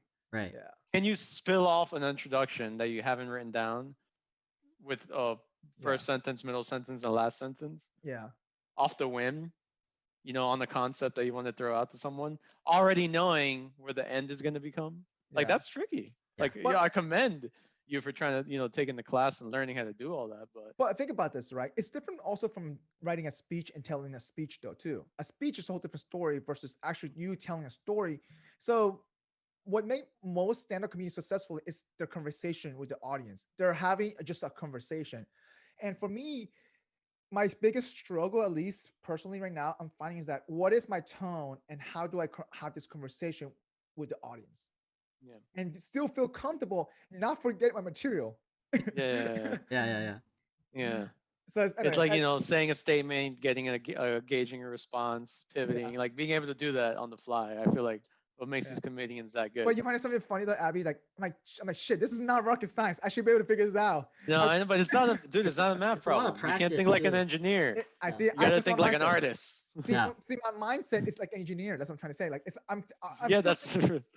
Anyway, Yeah. It Moving just on. takes practice, You Mike. can't- yeah, you can't engineer it. You can't engineer it. I feel like a joke does have an engineered formula, but yeah. you can't spew it out that way. Yeah. Actually, Like if it's on engineering paper, you can't have Well- lines and squares. well, technically though, It's gotta be fluid, man. Take out the lines and squares. Let the page go all over the place. actually, I mean, Abby, just so like- you know what's really funny though? Like, So let it go. Just let it go. Just let it go. I've been telling that Wong forever. Like I've always been one to like call Wong. It's like, dude, slow down, relax. Just like, yeah, it's a little bit of I don't know. It's a different side of brain where like it has to work on a lot more. So to be honest, I saw in TikTok, I saw this guy who's a former engineer, electrician. He actually makes engineering jokes using a PowerPoint. He's actually pretty good at it. I think I sent you some couple videos. Those are pretty funny. These are pretty funny. Like, and he's a stand-up comedian because he. But he he hones in on the slight awkwardness of being an engineer, and then yeah, having really funny like PowerPoints that really hit home. The jokes are really tight. Yeah, but he connects it, but that's his voice though, right? Yeah, he connects it, and not only that, the jokes are super tight, like super to the point, super tight. Yeah, for sure. Anyway, what's your rant? Abby, you have anything that you want to talk about? No, you guys have had me ranting about all kinds of stuff today. I feel like I'm giving a spiel. I feel like Dave Chappelle. So like he's lost his edge of being funny because it's like, all right, dude, like Jesus Christ. I don't know. Dave Chappelle's still funny to me. Like he's still funny. He's still funny, but lately he's become a bit preachy to a certain extent. Yeah. And I love it. Don't get me wrong. It's spewing a good message, but it's like every once in a while you just want to hear. Watch the new Kevin Hart jokes. one yet? Any of you guys? I did not enjoy. Which Kevin Hart? The new one. I didn't enjoy it. Did you enjoy it? Yeah, it was good. It was good. I think he winged it. He like, he winged it a little bit. I think he peppered in some side jokes from like the whole like, he brought up some underhanded comments about not being able to say anything on live TV. Yeah. So that was kind of funny. Yeah. I think he got called out before he hosted some award show. Yeah. I don't know if it was an Oscar or something like that. Yeah. That he had said something about gay people like a long time ago, which I get it. Like Jesus But Christ. I felt like he was. It's like comedy loses its edge a little bit because of people are scared. Wait, is that the to say most what they recent wanna one? say. Was that on the most recent one? No, I don't remember that joke. It's the one, but it's at his house. It doesn't. Yeah, he just released it like last week or something, like 2 weeks ago. 2 weeks ago. Yeah, something like that. Yeah. But I found like the first 20 minutes of that really slow. Boring. Like really boring. boring. And then later on it got much better, but like that first 20-30 minutes I was like, it's an hour long. How can you have 30 minutes or 20 minutes of like Yeah. not funny like material. But I felt like he was trying really hard the first 20 minutes of something or new materials. Maybe I don't know. Maybe it was new materials or something like that. But There's COVID talk, like it's pretty new. Like it's hard to. yeah, I To be guess. here. Yeah, no, but I think he covered it in a funny Kevin Hart way. It was just like he was just talking. You know? Yeah, I think he was just talking. I just I didn't. think he was easing enjoy into that it, part. talking. Like, I don't know, man. I go into these Netflix specials with a certain level of limited, Right, and expectations. yeah, the expectations aren't very expectations, high. yeah. But like, I just didn't Like, because chuckle. like, think of it, there's so much content out there, like, and it's coming out every 30 seconds. I'm Yeah, like, yeah. I'm going in with like, all right, I got something new to watch, but I'm not expecting to be fucking yeah. wowed. I 'cause didn't, it's just but so I didn't even much. like laugh. That's that what it first feels 20 like. minutes, There's so. Me neither. a certain, you know, Yeah, they have to have a know, certain level of yeah. expectations. Otherwise, you're just gonna get. You're like you're gonna be way too high. Unless, or it's like, or just release something new every 6 months and have it be quality. I'd rather just have more mediocre new content, right? Because we all have short attention spans anyway. So Yeah. I think it works to our favor. But I every think that's once in a why while, there's like, different. There's different companies Yeah. too. Like you have HBO who's doing like really good yeah, stuff all the time. there's a million of them. Yeah. I've been watching Apple TV shows lately, which are really good. Oh, really? It's a pandemic. Been trying to find different stuff to do. Like, so it's like, Media. not to talk into like pandemic, but it's like, I don't know. I think lifestyle's changed a little bit. Yeah, I'm A little more bit. sedent- I'm Understatement, man. I feel like I'm more active because I'm home all the time. I spend too. less time commuting, Yep. less time going out to lunch, Yep. less time Less happy dicking hours. around, hanging out with friends on the whim. So I'm become more productive. I essentially work less because I'm home all the time. So I'm like, my computer's right here. Yep. So I work effectively in a shorter amount of time, Yep. which means I have more time to do whatever I want at the house. I've knocked out a bunch of extra projects. I'm getting more fit, like active again, like going on walks, working out more. Like I'm less distracted. Like nobody really wants to hang out because I try to. Trust me. Big surprise. I had the COVID and got better, and that was a long time, months ago, like summer probably for me. But and I'm cautious. I respect others, so like I'm not like in people's face about anything, or like going to crowded events or hanging out at bars or anything. But I am cooped up. It's been a long year of just like, hey, anybody want to do anything? And people are like, oh, I don't know, like nobody really wants to do much. It's still too early. Robert was skeptical when I went to visit him. So like my rant is like, COVID fucking fatigue. That's my rant. Yeah. COVID fatigue. And I'm like, I don't mean to become a problem or like yeah. cause a problem to the solution, but it's like, we've prioritized this one problem over all our lives. It's affecting all of us differently. Luckily I have a good, conscious, responsible girl at home, which keeps me home. Because if it wasn't for that, oh no, it would not be good. I'd be traveling. I'd be doing all kinds of shit. But I'll be honest. Not most responsible, thoughtful of others, but yeah, like me. like Mike, just like all he does is my mom. My mom's elderly. She lives down the street. She's healthy. I see her once a month. I'd be like, I take her out to lunch here and there, but I'd be conscious about everything I'm doing. But it's allowed me to. I'm kind of starting to pick up different hobbies. Yeah. Like I'm doing a little bit of different like stuff. I got into like more like working out a little bit more again because I'm not like wasting extra time just like being free and liberty on the streets. I'm not a streetwalker anymore, for lack of a better term. Like I'm home, like I'm forced to be home. So I'm like, I am saving more. I'm not doing much more. I'm just kind of appreciating the small things, looking forward to things getting better. But I find myself just like definitely being a little bit more productive to a certain extent, but it's like at the end of the day, like you gotta have some fun. And I'm just, I am definitely a little fatigued out on the inside, but I think all of us. I think all of us are though. I think all of us are holding strong. And San Francisco just shut down again. Like they're shutting down on Sunday. I'm like, I can't believe but this. it's like it's getting worse, and like I don't want to be part of the problem, and I do hate the fact that it's like people are reckless, and like the leaders should be more responsible and like close shit down. But it's like your local I'm leaders. one person. And like I hate to say it, but it's like you change but shit. I also feel like it's not a black and white thing, right? Because certain things are closed down, but some small businesses can't just handle that anymore. No, it sucks. I think at this point it's too late. Like we could have done this a long time ago and just like shut everything down at once, but from the beginning. But it's too late now. This segues into a political talk, and I don't want to go down that path. I've never been one to really speak out about all that stuff. I have my thoughts and concerns about everything. We're very vocal about it. Don't worry. I have a certain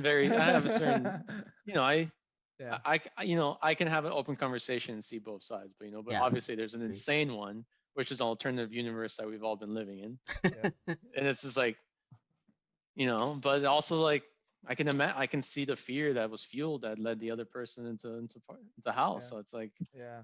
it's just crazy. It's just crazy. It's just Funny crazy thing, to Abby, see like the though. huge split. You know what I mean? But anyways, Yeah. Yeah. we shall see what happens in Well, the the funny thing, future, and Abby, is hopefully that things get we better. we end up It's an talking interesting about this. time to be alive. I mean, that was the point of the podcast of this, right? Because I felt like we were not communicating. People were having a hard time, just having the hard talk sometimes. I feel like, and that's just why I guess one of my goal was like, okay, you know what? Let's get people on this platform at least start talking about certain things and how they view things, because ultimately we can learn from each other on how we view things, because we live in our own bubble no matter what. Yeah. Yeah. We We're we targeted to things that we surround ourselves by. yeah, correct. We're just And being herded little sheep.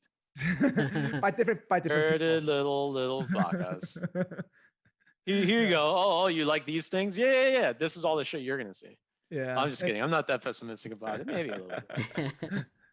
Anyway, to before we each get his the own. rabbit hole down, so Robert, what is your rant?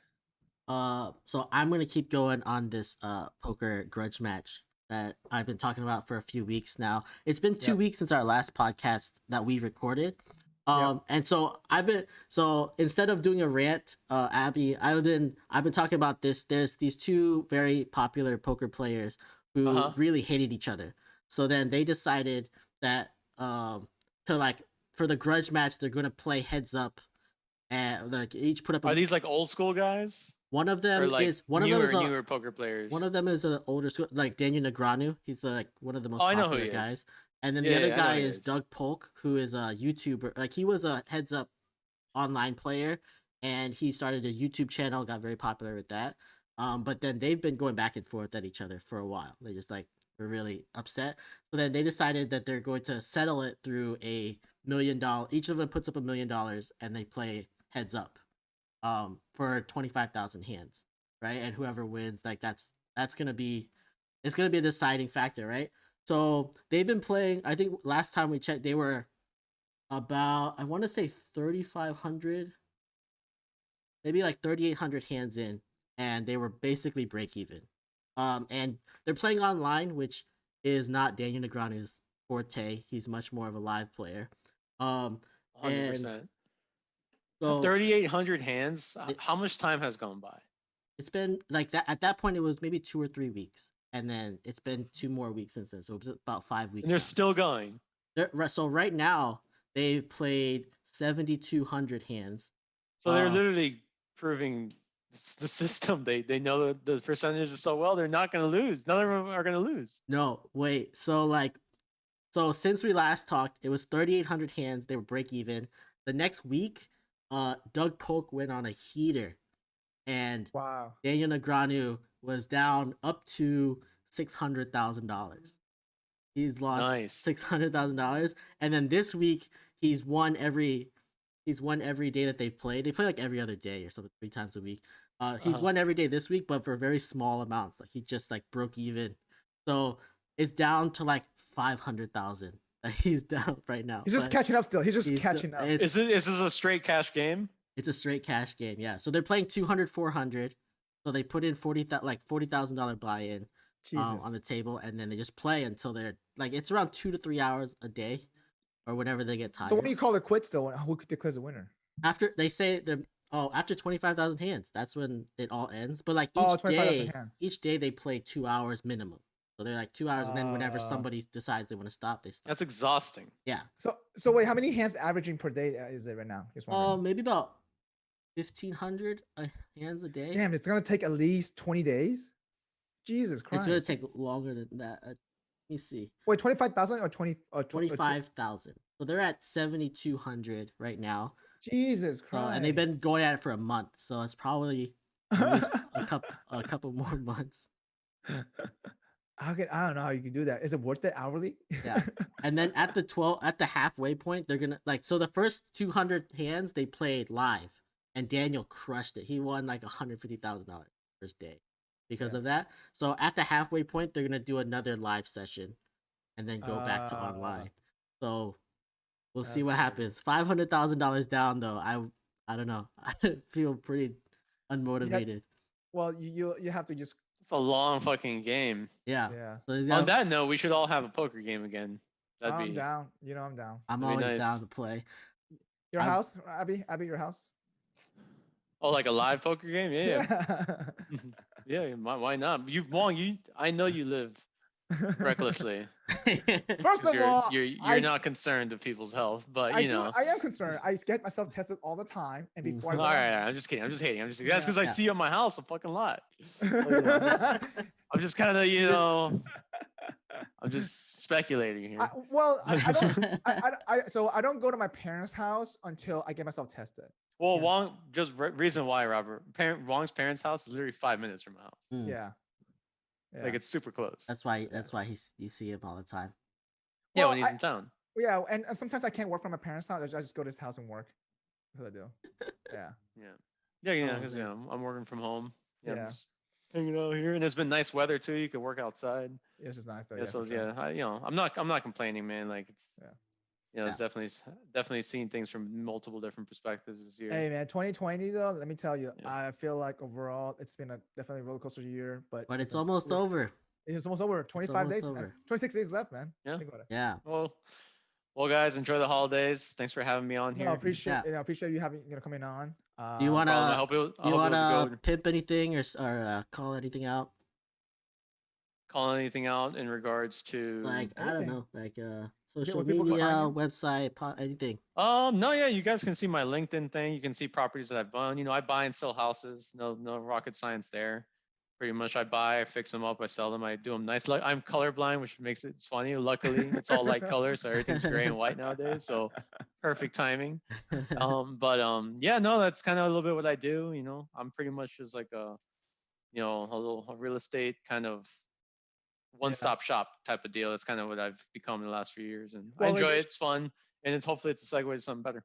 Yeah. Well, I mean, you want to share any links? We'll leave it below in the YouTube video channel and in the comment notes, show notes as well. And for those who are listening in our podcast, just make sure leave us some comments, some reviews. And for those who are watching us on YouTube, please hit that like button and smash the subscribe button as well. We'd like to get those subscribers up, right? Get some more viewership.